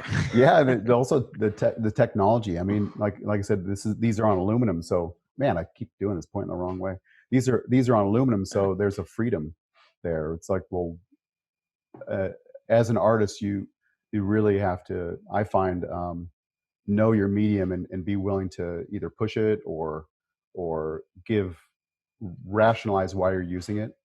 Like if I'm using aluminum, it's like, well, maybe there's more that it can offer. It's like instead of just leaving it a flat, that could be a wood panel. It could have been done on linen. You know what I mean? It's like, so Mm. But that gives it a different kind of effect and a it different does. texture Yeah. too. I'm just talking in Hmm. terms of the border. Like since there's a freedom Hmm. that I can actually kind of change that. Yeah, that's got to be pretty nice. Have you ever thought of doing other mediums? Like, for example, one of my favorite current artists is Daniel Arsham. I don't know if you know who that is. Mm-mm. He is like one of those celebrity artists where he does work with like Dior, and he actually recently was the first artist outside of Japan to exclusively get rights to the Pokemon collection. Oh And wow. he was a painter, and he now does these kind of crazy sculptures. Okay. Yeah. So I wonder if he has a workshop. Oh, dude, yeah, no, this guy has like a workshop with a bunch of minions that all wear like white Yeah. lab coats and shit. Like, yeah, this guy is like another level sort of artist. Like, this Yeah. dude is Yeah. he's definitely.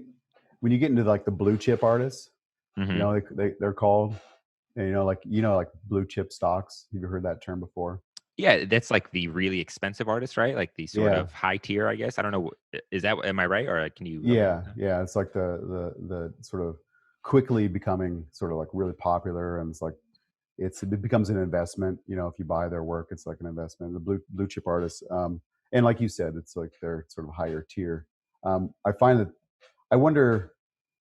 Um, then you get into the realm of the workshop, and What's then the you and then crossover there? Like, what's and sorry? then you have like multiple, like you have experts that can sculpt as well as paint. You can have, I don't know, it's like I don't have time to expand too much Mhm. outside of like, because these take so many hours, but um I don't know what's the process.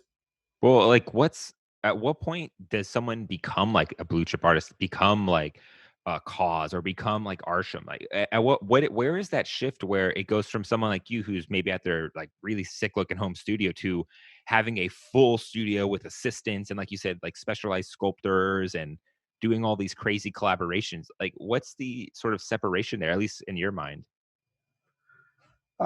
Good question. Because I Separation, wonder, like how would I get to that level? yeah, like how do they do that? Like, is it just because they get recognized by famous people? Like, what is that? I think it's a number of things. And one is a broker or an agent, that is connected, and that thinks they can essentially place your work in certain collections. And once you're like in and placed in certain collections, it's sort of like it becomes like, oh, well, it validates, and then it's like, oh, I want that in my collection. I want one of those as well. And this is like, there's a Netflix show, I can't remember off the top of my head, and it's really interesting, and it talks about that. Um, it's the art world, and um, how artwork is at that level. It becomes, like I said, placed. Like specific pieces are steered or advertised toward a certain collection. Oh, you're missing this artist. You need to look at this artist, kind of thing. Like you need an Arsham, like you get to the point where collectors need to have a piece by you, kind of thing. Yeah, but I don't know. It's definitely a totally different. I don't know how I would, like in my mind, that. in my mind, and you may not ever want to become that. It seems like a very specialized thing. The same way like Dali wanted to become super famous, or Basquiat wanted to become famous. People don't know if they both were chasing fame. Mm-hmm. And Daniel Arsham maybe at some extent does, because it's like, yeah, maybe that whole broker thing, or like doing important things. But yeah, like what is that divide? Is it the celebrity backing? Is it the like name brand collabs? Because he did a collab with Dior. If you do a collab with Dior, you've made it. Like if you do a collab with the Pokemon company, or you do a collab with Porsche, like you've made it.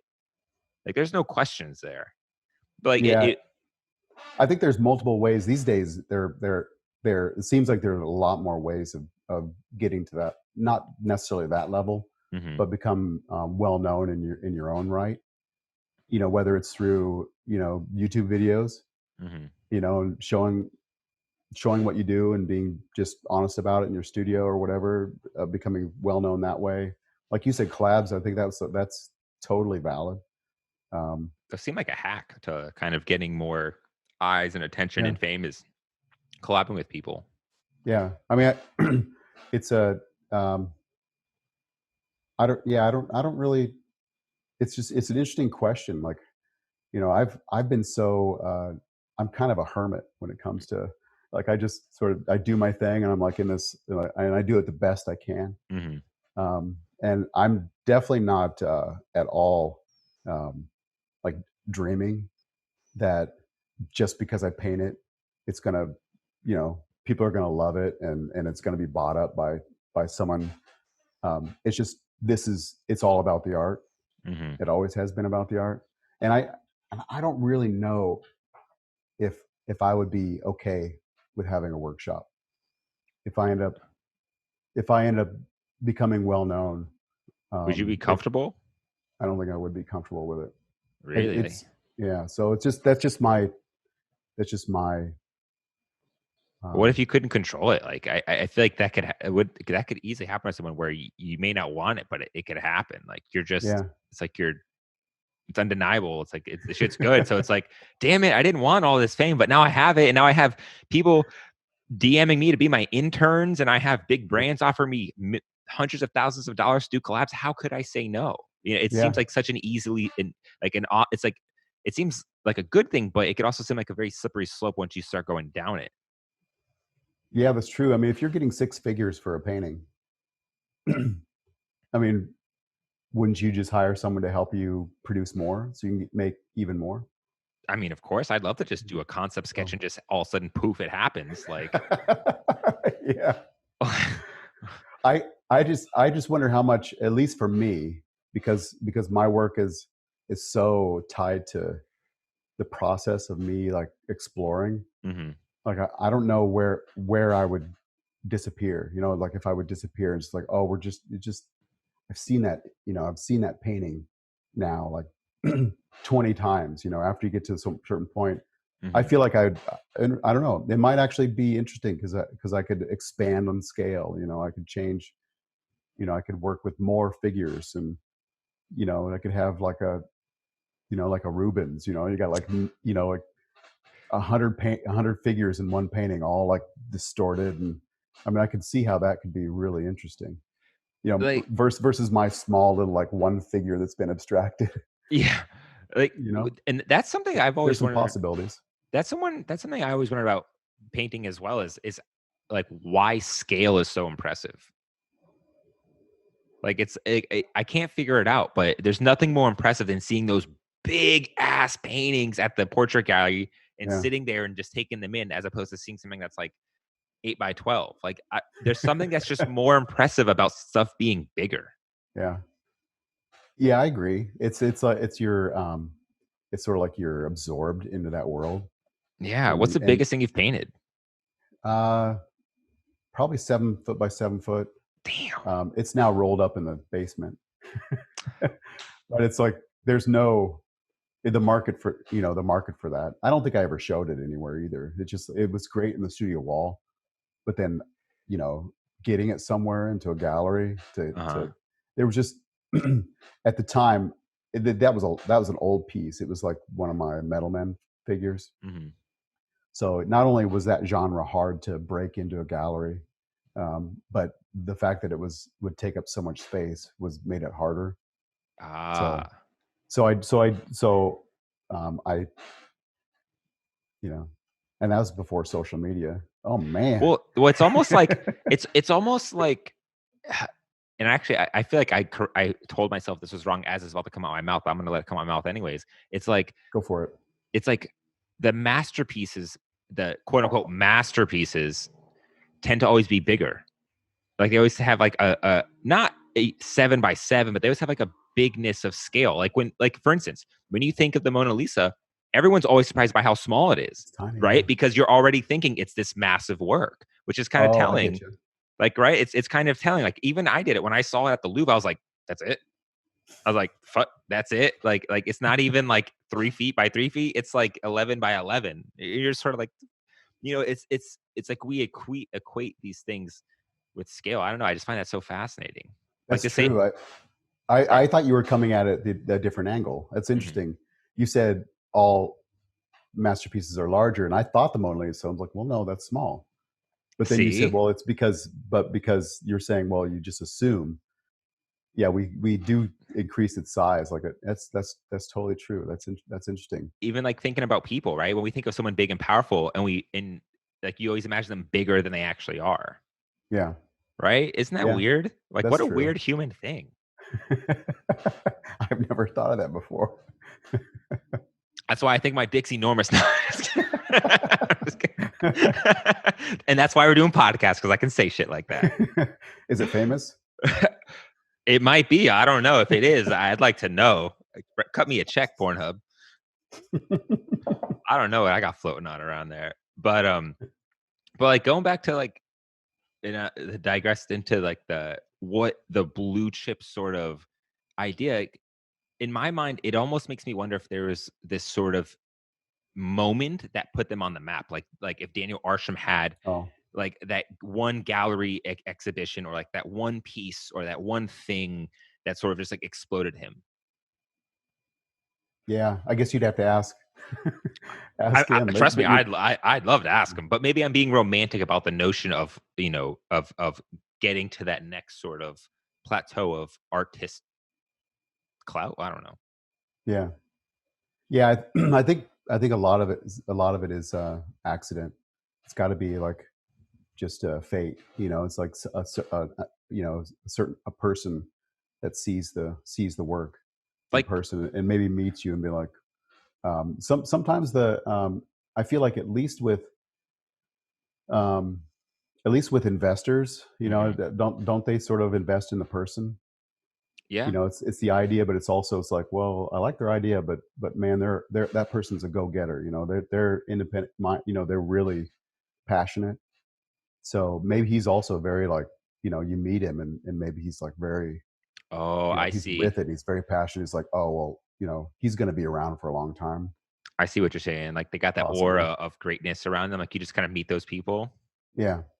I mean, I'd be surprised if you didn't have a broker sort of clamoring to take, like, I feel like they all probably say the same shit. I'm gonna take you to the next level. I mean, but I imagine you have those conversations all the time. That's why you're probably laughing at it. Like, I imagine you probably have just your conversations. just your voice. It was just kind of funny. Oh, okay. that was the agent voice. That is the agent Take you voice. to the next level. Yeah, that's exactly how they do it. Swear, dude. I've never been approached, honestly, I've been approached by galleries, but never like an agent. Oh. So someone who's, I suppose if I were in New York and I was showing more in New York, and because you're in New York, you're also friends with other artists in that area, that really does help. Honestly, I think location would probably assist in that, because artists can help each other. I guess it can be cutthroat. You can not help another artist, but I imagine it's like, it's like, oh, have you heard of this artist? Oh, he has a studio right down the street. You should check him out. Oh yeah. Oh yeah. And then they do a collab, and it's like, oh, they put them on. Yeah, I mean, I can imagine there's a little bit of that.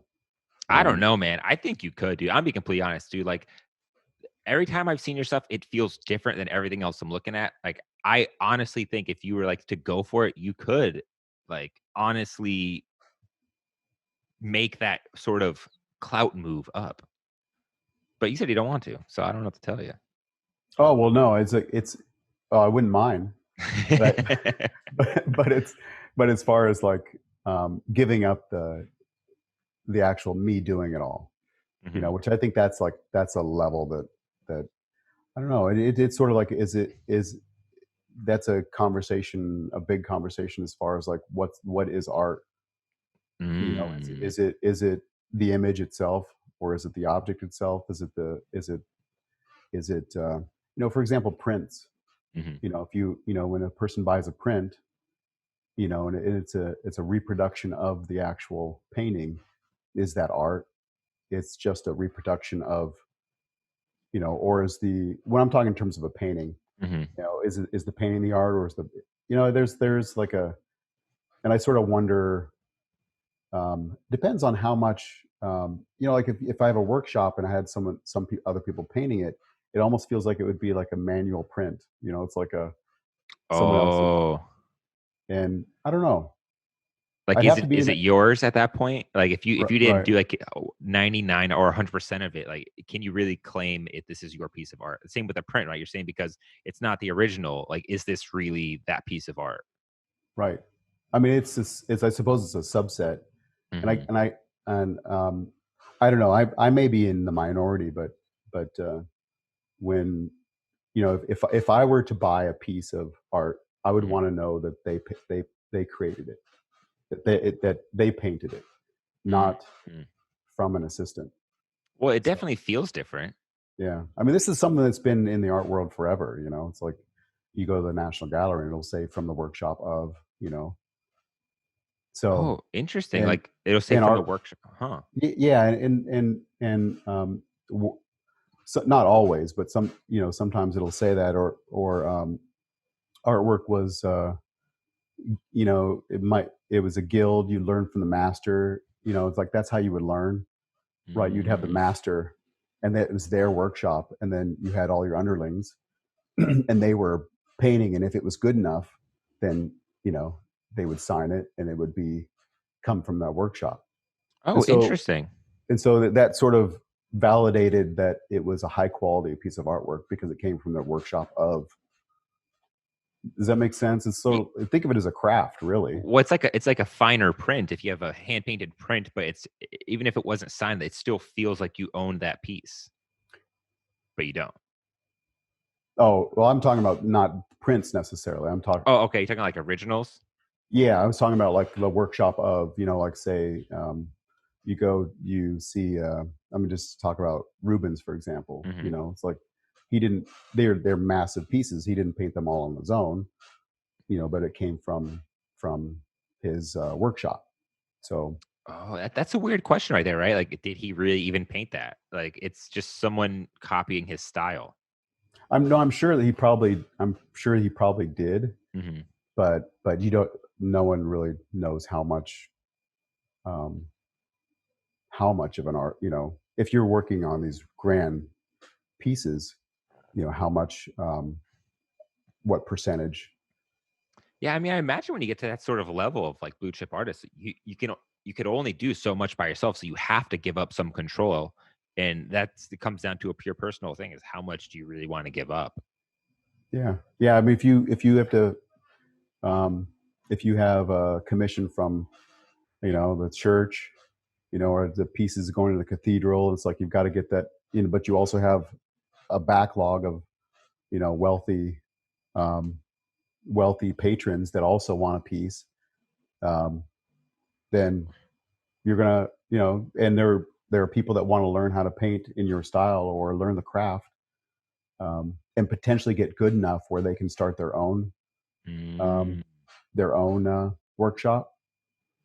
Interesting. If that makes sense. So, Did you ever have a mentor that kind of taught you like that? Like, did you ever work for someone like that?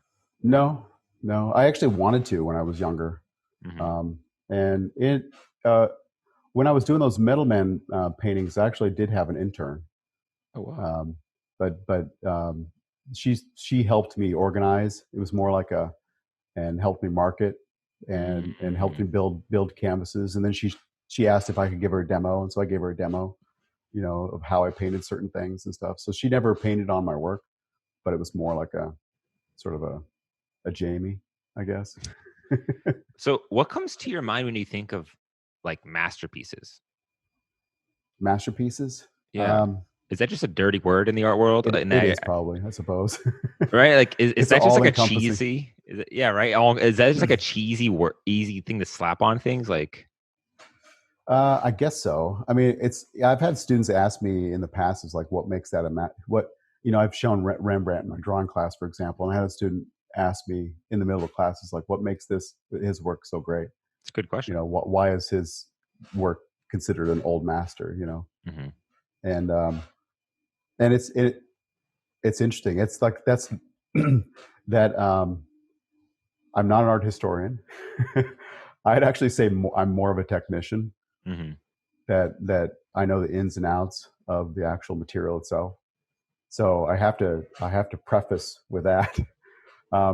For me, a masterpiece is going to be different than like an art historian that knows the exact like place and time when that piece was painted Yeah. and its effects on like the timeline, as far as like Oh. what came after and how influential or how different the Mm-hmm. piece was.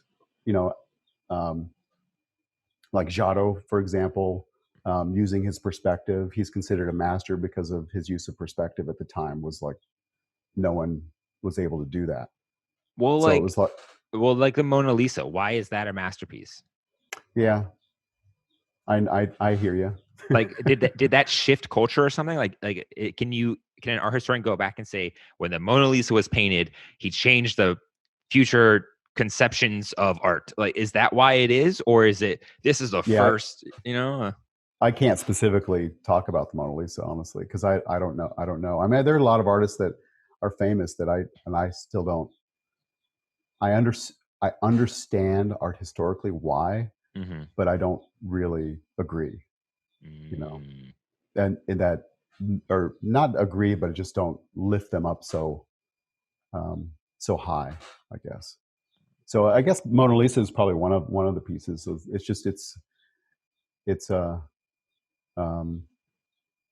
right. What a funny piece. It's not as big as you think it is. It's not as impressive as you think it is. Yet it's a freaking masterpiece and has an entire room to itself at the Louvre, which is insane. Because have you been to the Louvre?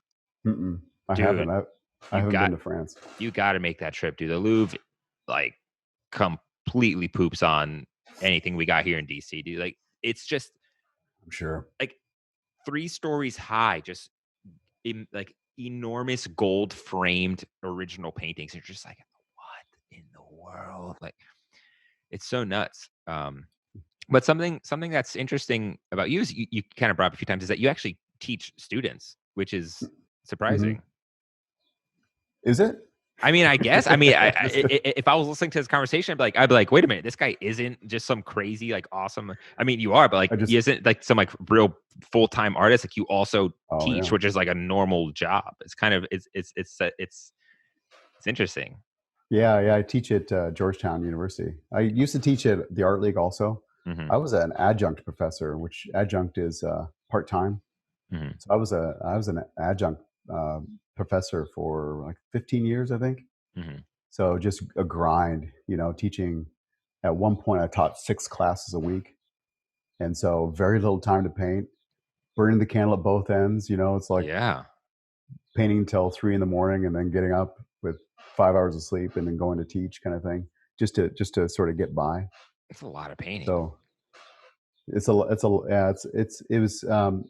I feel fortunate to honestly to teach at Georgetown, because a lot of people and a lot of artists that are doing both this and teaching are doing that grind that I was doing. And some are 30 years or their whole career just teaching part time to try and and when you do, you have to teach a lot. So this ends up being sacrificed, the art itself. Right. It's such like a weird conversation. It's like without teaching, would you be a starving artist? But with teaching, Exactly. it's kind of like, well, now you have the ability to paint whatever you want, Yeah. which Yeah, seems nice. I know. That was when that video I posted on Instagram where sorry, Anyway. where I said I teach so I can do, Mm-hmm. because the phrase is, what's that phrase? It's like, if those that can't do teach. Yep. So it's like, You got to finish. Well, you got to finish that phrase. Those who can't do teach, and those who can't teach gym. Oh, that's right. You added that, did you? School of Rock. Jack that Black, School of Rock. Oh, that's funny. Yeah, School of Rock. It's a scene when he goes into the cafeteria for the first time, and he kind of says it in front of the gym teacher. I'll never forget that movie or that quote. Oh, it's been so long since I've seen that. I forgot. I need to watch that again. You know what? I'm gonna watch that one of these nights, probably this weekend.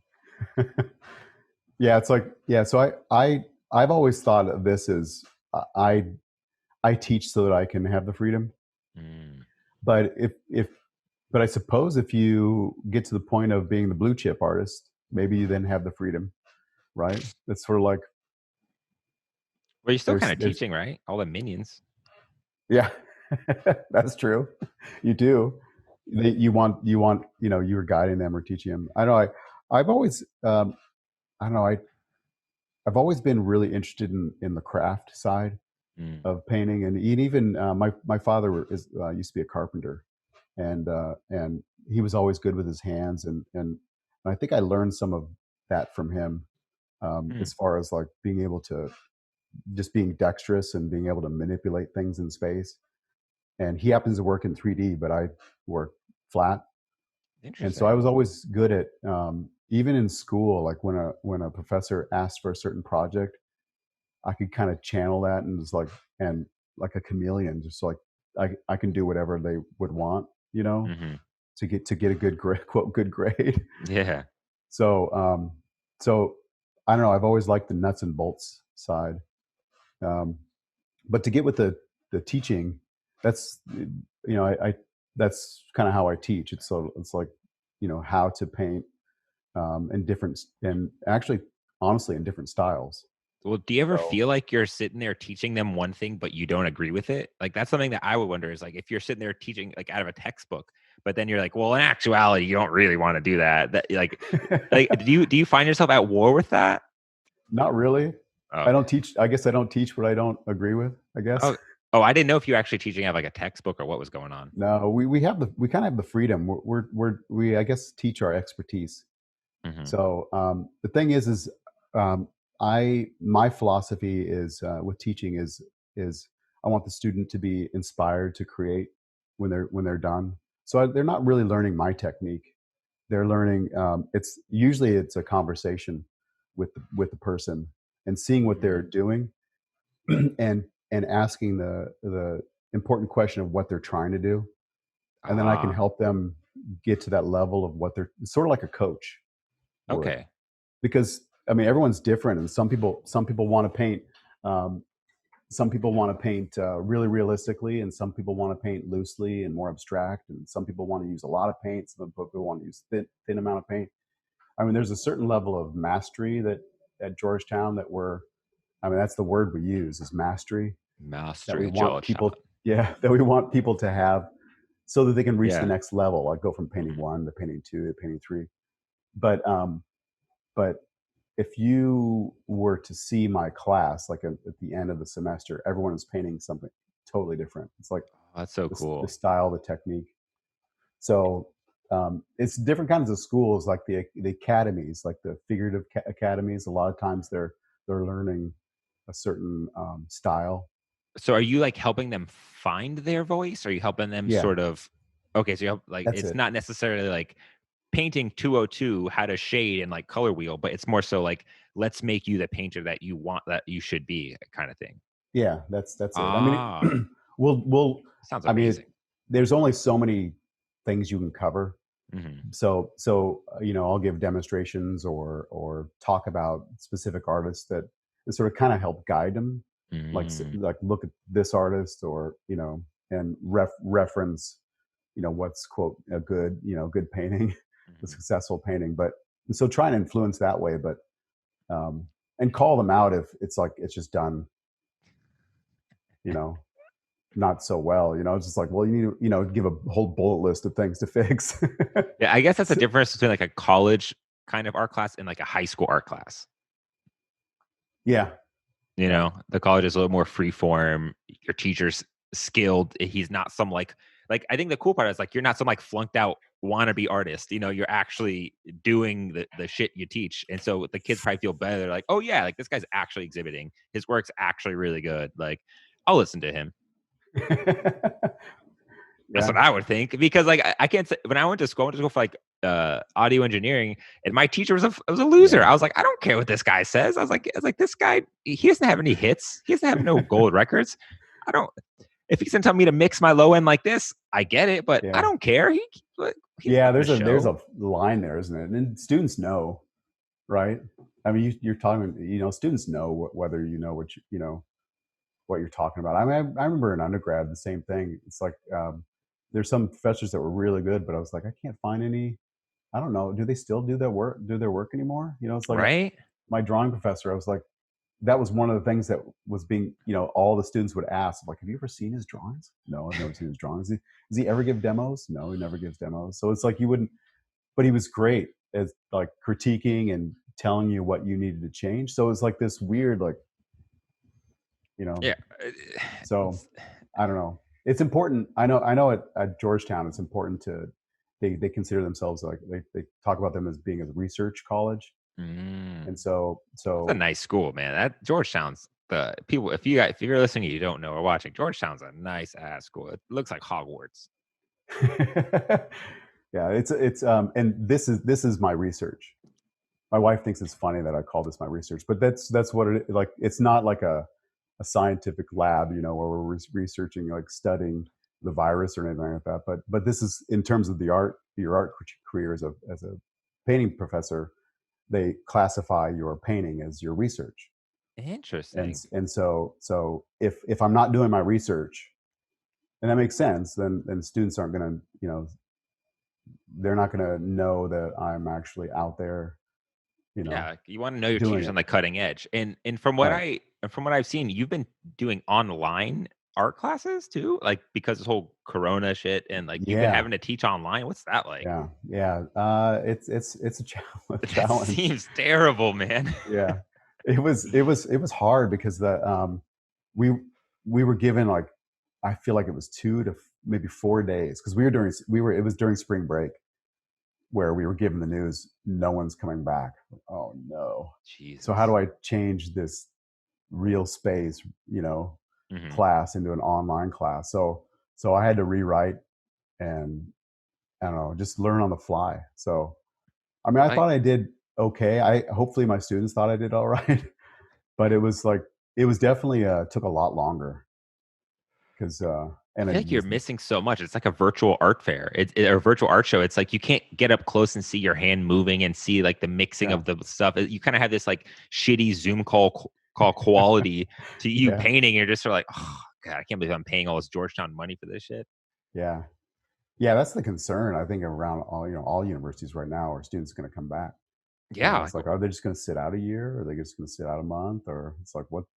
no one really knows yet. We won't know till the fall, you know. And this is I'm not talking about Georgetown. I'm talking about like everyone, you know. It's like I mean, I know a lot of college kids who are going to sit out for a year because they feel like it's not worth it to go to school and have it all be online. It kind of defeats the purpose, right? Yeah. With yeah, with my class, everything ended up just slowing down a lot. Slowing down and working smaller, and a lot of one-on-ones like what we're doing right now. It's like you know, instead of you bringing up my work, you would bring up your work, and I would look at it and I would, you know, annotate and, you know, make some, because on Zoom you can actually make little marks. I don't know if you can know that, but you can you can draw over the top of the image a little bit. I would attempt it, but like I said, my computer's a toaster, and it would probably just it wouldn't end up well on the final recording. Yeah, but you can point at certain things, but you're right, you don't really see the surface. It's like, and it's all based on whether their cell phone takes a good enough image, and there are some caveats there. So have you found yourself being more productive with all this time off, like all this Corona stuff? No. Did you make your masterpiece during this time? Yeah, my current work is always my masterpiece, right? Excuse me. Yeah, I mean, I should have said when this podcast first started, it's all masterpieces, all hits. This man's like all bangers. That's right. No, actually, I've struggled. So it's been hard because of the just the mental space. I feel like I don't have the mental space that or the bandwidth, you know what I mean? It's like there's so much we're being inundated with, and it's hard for, again, I tell you, like my process is escape. I've got to escape in some way, whether it's I'll reference it again, like Netflix or a podcast or something like that, where I can escape a little bit and then forget that the world is what it is in paint. So I've had a hard time. I've been doing little things to just keep me, like I said, just show up. You know, I'll show up, I'll come into my studio, and hopefully I'll be productive. But I mean, last night or 2 nights ago, I finally got into this guy. It should be done by now. Oh, wow. So, I mean, from here, it looks crazy, but I can't tell. So yeah, it's a little blurry thing right now, but most of it has to be repainted because most of my paintings require about 3 layers. And this one over here, I have yet to put color in it. That's sort of the underpainting. Oh, I see. It's kind of like white with the red and like those earthy tones. Yeah. So I was hoping that those would all be finished, you know. So, and but it's interesting you mentioned like when are you going to be, you know, when, as far you asked about exhausting a certain style, and I'm getting to the point, like I'm at that sort of 6-year point. Really? I'm wondering, I'm just like, yeah, I have no plans for my next project. So I'm just like finishing up old work. I'm like, what am I going to do next? So do you sort of mark it by like, this is for my next exhibition, or is it just like, this is, I need a new thing? It's that I need a new thing. It's I don't paint for an exhibition. Some artists I know paint, they'll propose an exhibition and then they'll do their artwork for the exhibition. I'm constantly producing, so my work takes a long time. So you know, what's a long time? Like how long does that piece can take? This is probably about, at this point it's been like 4 months, but yeah. What? But you know, the real world, like if this had been normal, it would have taken me probably a month and a half or so. And that's because you have to wait for certain layers to dry, or the inspiration, like you couldn't do it. Could you do it all in one day if you really wanted to? No. Part of it is the drying, but a lot of it just is a time sink. Because when you look at my work in person, it's like, you know, there's a lot going on in there, and it's like, and so in a painting, I might only paint like this much that day. Oh, Jesus. You know, and I have to go over it, let it dry, go over it, let it dry, go back over it, multiple times, and that takes, yeah. The reason why I go over it is because you change one thing and it affects another. You know, it's like I paint on, you know, like I just painted on the green part down here, and now it makes this area look awful. So I'm like, well, do I paint out what I just did, or do I repaint this? And so I have to repaint that. See, And then when I repaint this, it's going to make this look different. So I have to so it's sort of like, it's all like a juggling act, and it's like one thing affects another, and so that takes. it's so interesting how slow painting is. Like, you can't do that with photography. Like, you can't just start a photo and end it. Like, you have to get it there. Like, maybe if you're thinking about editing, but the editing is just sort of some extra sauce. That's not the actual photo.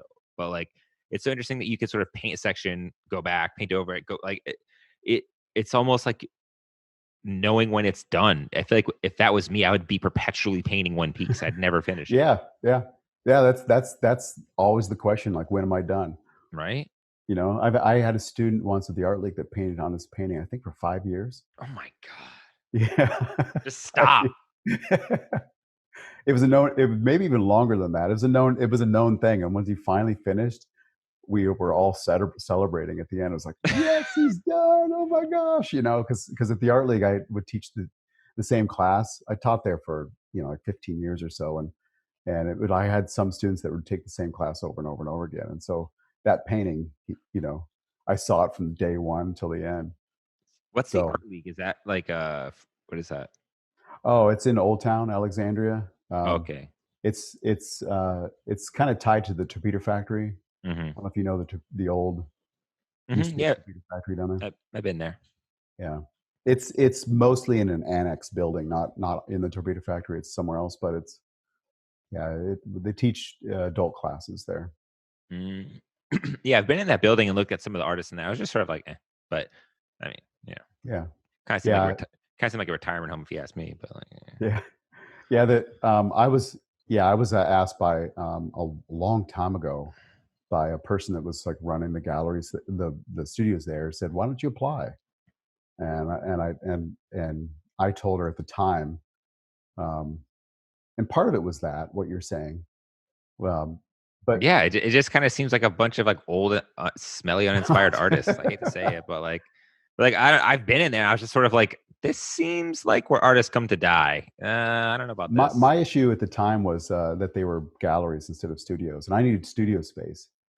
And I was like, yes, it was. And I thought, well, these are quote studios, and I know some artists will use it as their studio, but not only do you have to be open for the public, so the public, they have the glass walls, right? It's like you can see inside. Yeah. So there's like no privacy, but also because you have to be open to the public, they end up being gallery spaces.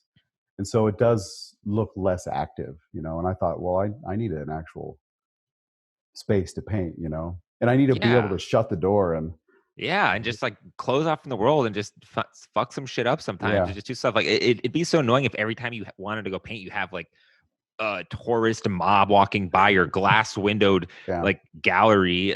It just feels like a shopping mall of like little galleries, and it doesn't actually feel like studios. It just kind of feels like where people sell stuff. Like, it's not like a studio you could just throw paint at a wall and forget about it.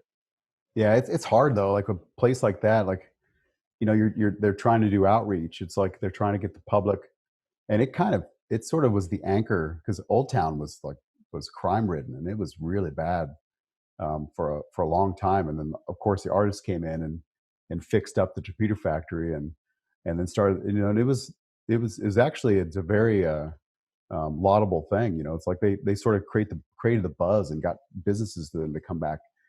But then at the same time, it's like, so they're trying to keep that air, but how do you still remain, let the artists do their own thing? It's like, to be creative, right? Because if it's just like if it's a glass house, and it's just like a mall sort of situation. Well, then it starts to feel weird. It's like, now you're just sort of using the artist for the artist's look. Like, now it's just sort of like, yeah, come on in here. Look, guys, we have a giant art gallery full of artists. Like, we're so hip and on the water. Like, come to Old Town Alexandria. It's like, I get it. Maybe you missed a little bit. Yeah, I think it's just a matter of times change, right? And it's just like they probably have to reconfigure and figure out in this how to modify that. So I don't know. Right? It's so nice that like people, you can't even walk in there now. I bet it's just everything's a ghost of a shell at what it used to be, right? Like it's so weird. Now even think about it, like it just hit me. It's like, wait, you can't even walk in there now. It's like It's so closed weird, off. Yeah. right? Old Town though, I went there a couple of weeks ago and it was busy. Really? Like, yeah, they closed King Street. They closed the main street. King Street's the main street, and they put a bunch of tables and chairs, and so all the restaurants you can actually go out in the street and sit. So it's like you walk there, and it's like a. I mean, there's no social distancing really. Well, they're doing that in D.C., like down Yeah, in I've heard Adams that. Morgan. They're shutting off that section of 18th Street, which I think is long overdue. I think that's so cool because the businesses need it. Yep. Yeah. I agree. I agree. It's just kind of funny. It's sort of like this.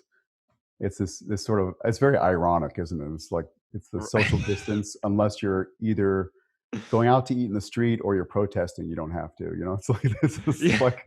So if you're trying to get drunk or change the world, please go out. But like, Right. if you're not doing one of those things, please 6 feet apart. 6 feet apart. It's like, bro, I tried to go to the gym yesterday for the first time in like months. It was such bullshit. They tried to tell me I had to work out in a gym that I'm paying a stupid amount of money for monthly. That I had to wear plastic gloves and a mask. So I'm sitting there trying to bench press, and I took it off. I'm bench pressing with gloves and a mask, and I'm like, I feel like a prisoner. Yeah, that's weird. It was so weird. Yeah, I mean, I saw that article where wasn't it what's his name? I'll be back. What's his Schwarzenegger. name? Schwarzenegger. Sorry, that didn't he say something like he didn't go to his gym. He won't go to his gym because people aren't wearing masks. I think I read that article. Yeah, lately. but he's an old man. Of course, he might actually die if he gets coronavirus. But like, yeah, I don't know, man. I'm mixed about it because it's at what point do we just say, okay, it's done? People have been gathering for long enough. It's like, how are you going to cut off a block and then tell us to have a block party? But then I can't have an art show, or I can't, I can't go work out in peace. It's like, that doesn't make sense. Yeah. I think I don't have any answers. I don't know. But I think early on I was thinking, obviously you can't close down things forever. And at some point you just have to get back to life. Right. But and I don't know. I don't know if the answer is to just are we going to always be wearing masks from now on, or oh my God, I hope not, dude. Or is it just the people who are high risk are the ones that should quarantine instead of, do the flip side instead of everyone? Just if you're high risk, then you essentially reduce your activity, but not everyone. I mean, obviously, if you're old, you probably want to wear a jacket when you go out into the cold. If you got the flu, stay your ass inside. Like if you're worried about germs, stay your ass inside. Like let that be someone's choice. Like Yeah. I don't know. It's just weird because it's just been impacting such stuff for so long. But I think the positives are, I think there is a greater appreciation for art now, especially considering like everything going on. I think people are seeing art as more of importance. Like art has been filling in people's downtime, like whether it's movies or photo art or paintings or whatever it is. Art has been informing people of all the injustices going on right now. Like, oh my God, that sounds bad the way I just did that. That was pretty bad.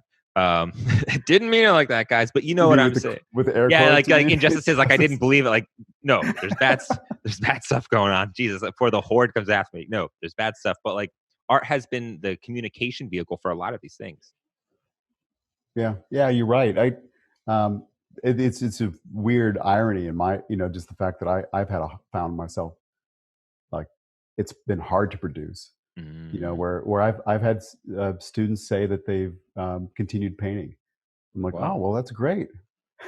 I'm glad for them. It's like I wish I was as productive or anyway. But yeah, I tend to agree. I've seen a lot of I go through my Instagram feed and see a lot more.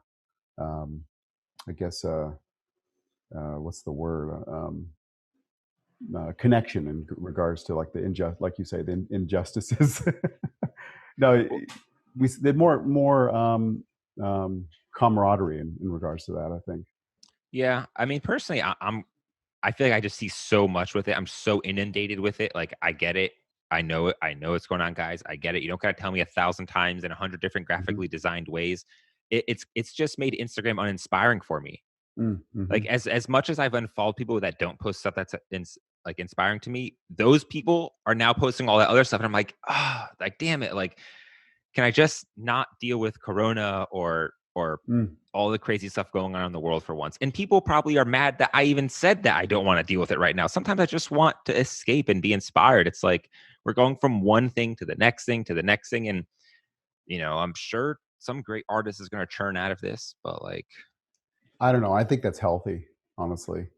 It's like you can't be totally jacked in 24/7, and just like you've got to get away just to relax. mm-hmm. And I mean, and sometimes these social media can be just the exact opposite. It can just I don't I stay away from Twitter. I have a Twitter Oh account. my God. I have a Twitter account, but I never post on Twitter because it Same. was always very. It's just like I don't want to go there. It's like because it's not only like it's sort of editing what you see, editing what you read or hear. It's Mm-hmm. just like I can't. And I totally get it. Instagram has a today it's like when you swipe through, it's just like it's it is there depending on who you favorite, obviously, Mm-hmm. whether you're inundated or not. Um, but yeah, I've seen artists that have changed what they're painting because of what is going on now, and I'm like, I think and I technically, I mean, honestly, I don't think I'll be changing what I'm doing based on.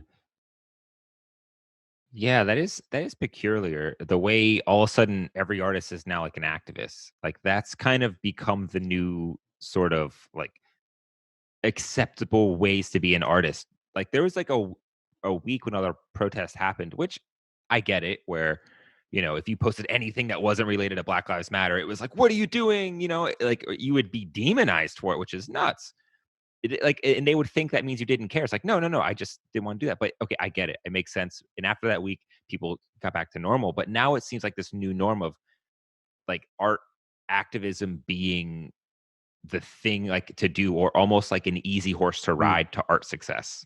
Yeah, there's like it's easy in I mean, even an email you can get triggered, right? It's like because you put a period instead of an exclamation point on it. It's like, were you really interested or not?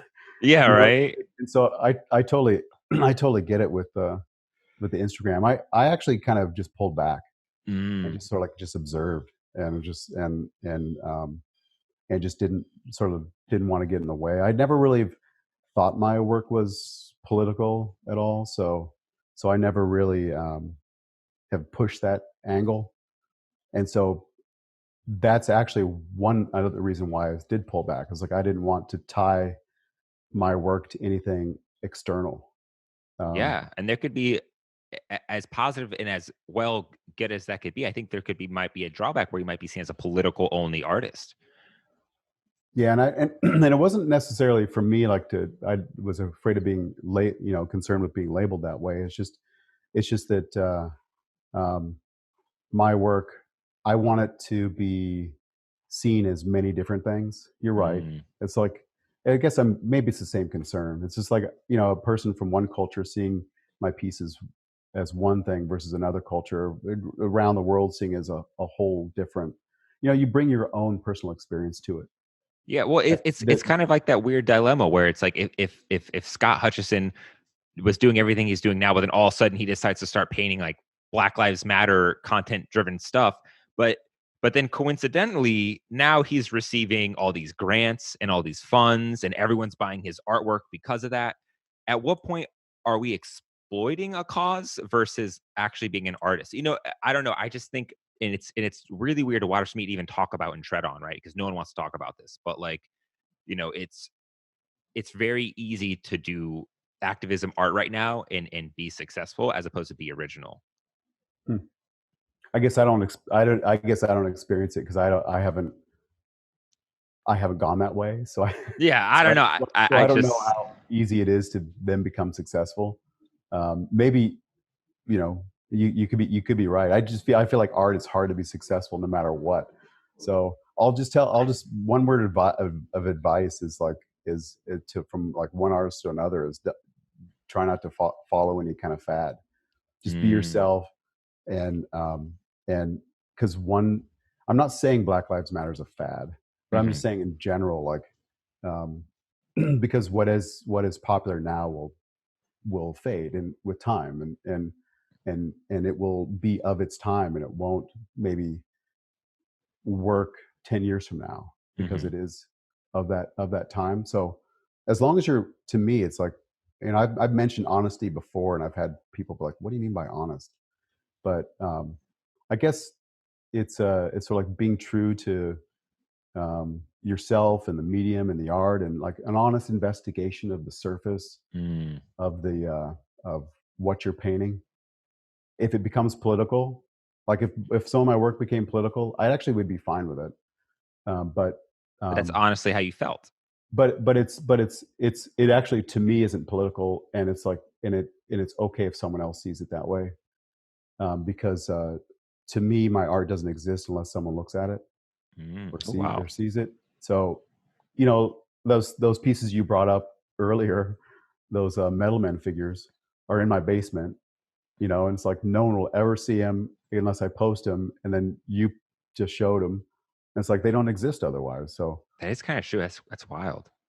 And so, I'm kind of maybe all over the place a little bit, but as far as like, no, I get what you're saying. I mean, look, like from the outside, we're two white-looking dudes talking about people doing activism art. Probably not the best look. I get it, but like what you're saying is like what you're saying. I'll say the dumb stuff. Like you're saying the accurate, and what you're saying is it's like, well, let me not put words in your mouth, but essentially what I get from it is, it's like, if you're going to be painting like Donald Trump pieces and you build your art career off of painting like caricatures of Donald Trump, I feel like that's different than having your original voice, or even or having your original voice of your art, like Basquiat, that commentates on social issues, right? Like it's one thing to do it in that style, and there's one thing to just like paint or to do some sort of graphic design of like Ruth Bader Ginsburg and then put that on a tote bag and a bunch of shirts and sell it. Like I get it, but in the long term, that seems a little cheap as opposed to doing it in your own style. Like and maybe what I got from taken away from what you said is like that if you want to be like timely, or you want to be if you want to be like longer lasting, I got like timeless. Sorry, that's the word, timeless. It's like just use your own voice as opposed to hopping on the trends. Now, I would never knock someone's hustle. Yo, if that's your hustle, yo, do you. If you're making that money, making a living, do you. I'm just being an art snob right now. Like I'm just saying that like, it, you know, if you have a body of work, but then all of a sudden you do a certain piece that's political and that becomes like your main flag piece, it's kind of cheating. It's cheating a little bit, just a little bit. Yeah, I don't have anyone as an example of that, honestly. Well, I don't want to say anyone's names, but we're in DC, man. There's 1,000 artists who do that. Like you go to an art fair or like a street fair, and you see, political art everywhere, and at some point you're like, is this just a way to, are you just kind of just abusing it? I don't know. It sounds bad, but like, are you just kind of riding the trend and just doing it as opposed to just being your own original self? I guess that's the argument. Yeah, and it's also as far as the collector, it's like I know for me as a collector, I don't think I'd want to have necessarily, or that political piece would, if it's so it's like a small lane, or less room for interpretation. There's no mystery. It's very sort of political, and this is what it means. It's definitely different as a collector, like to have that on your wall versus, for me, what I kind of paint what I like, and if people like it, great. If not, that's fine too. But I'm hoping that it opens doors that for imagination and like I said, mystery. So you look at a piece, you think one day about it, a certain thing about it, but also the next day, or you go through some crisis and you look at the piece, oh, I see something totally different in it. Where with a political piece of work, I feel like it does become dimensionally sort of, it stops. It's like, this is what this means. but if that inspires you to like keep going, and it's like this is an important message that you want to, have hanging up, and I guess to me more, yeah, that's fine. But yeah, it's like I guess I see my work as susceptible to change over time, depending on how people their own life experience, right? And I can see that. I can see if I was in a different state, I might look at some of your pieces completely different, or like depending, I might relate with certain things depending on the emotions I'm going through, which I think is, which is cool, which is why your art's sick. I might connect with one piece today and the one of that girl writhing in the bed on a different day. It's like, Yeah, yeah, and that's kind of that's why I sort of stay away from the political art. It's just like, again, I at least I have not found a way that I could make that be like make that point, but also leave room for other interpretation. Yeah, I guess it's one of those things that maybe just comes natural or not. And I guess I'm just sort of commenting on the people who just are forcing it and using. Yeah, it's like just like using the wave for their own benefits. But anyway, Scott, dude, we're going on like almost 2.5 hours here, man. We should probably wrap this up, dude. Dude, it's been so awesome talking to you, man. I'm thank you for the great questions, and it's great talking to you too. Yeah, likewise, man. Likewise, dude. What are you saying? Sorry. Oh, go ahead. I was saying the last time I saw you was at Superfine, so you're donning a shorter haircut. No, it's just you just have it pulled back. Okay. In a bun. Yeah, no. Yeah, it's been growing and hasn't stopped since then. In quarantine, it's I'm looking like a wild man under here. I just got to pull back. Definitely not. But dude, who knows, man? I can't wait to the days I can see you at another art show. I'm looking forward to it. Yeah, well, hopefully, I'm in the process of planning a show next year, so hopefully, I'll have some news soon. A gallery in Bethesda, or not Bethesda, sorry, Ballston. Why did I say Bethesda? 2 B's. So in Ballston, so not in D.C, but that's sick. And if someone wants to follow you or check out your work, where should they go? I would say I'm most active on Instagram right now. So I'm Scott Hutchison Art on Instagram. But is it? How do you spell it? It's you spell it Hutch is on. Hutch is on, and it's Scott with 2 T's. Yes, Scott Hutch is on art. So. No one got that. No, but it's like Hutchison is Hutchison. It's with no N. So like what you said before, like if you type in that, most people spell Hutchinson. Yeah, I did that. My name is Hutchison. So I usually tell people like, just remember it's Hutch is on. So it's not. Dali, Picasso, Hutchison. Maybe we got to rethink things here. I don't know. Maybe we got to rethink things here. Yeah. I'm just joking. But Scott Hutchison Art. But just type in. I don't know. Just type in fragmented. No, they'll find it. What you can do is just go to the show notes if you're listening on iTunes or anything like that. And if you're watching on YouTube, just scroll down, go to the description. You'll see it right there. It's all linked. All right, guys, that's it. That's the angle. Peace out.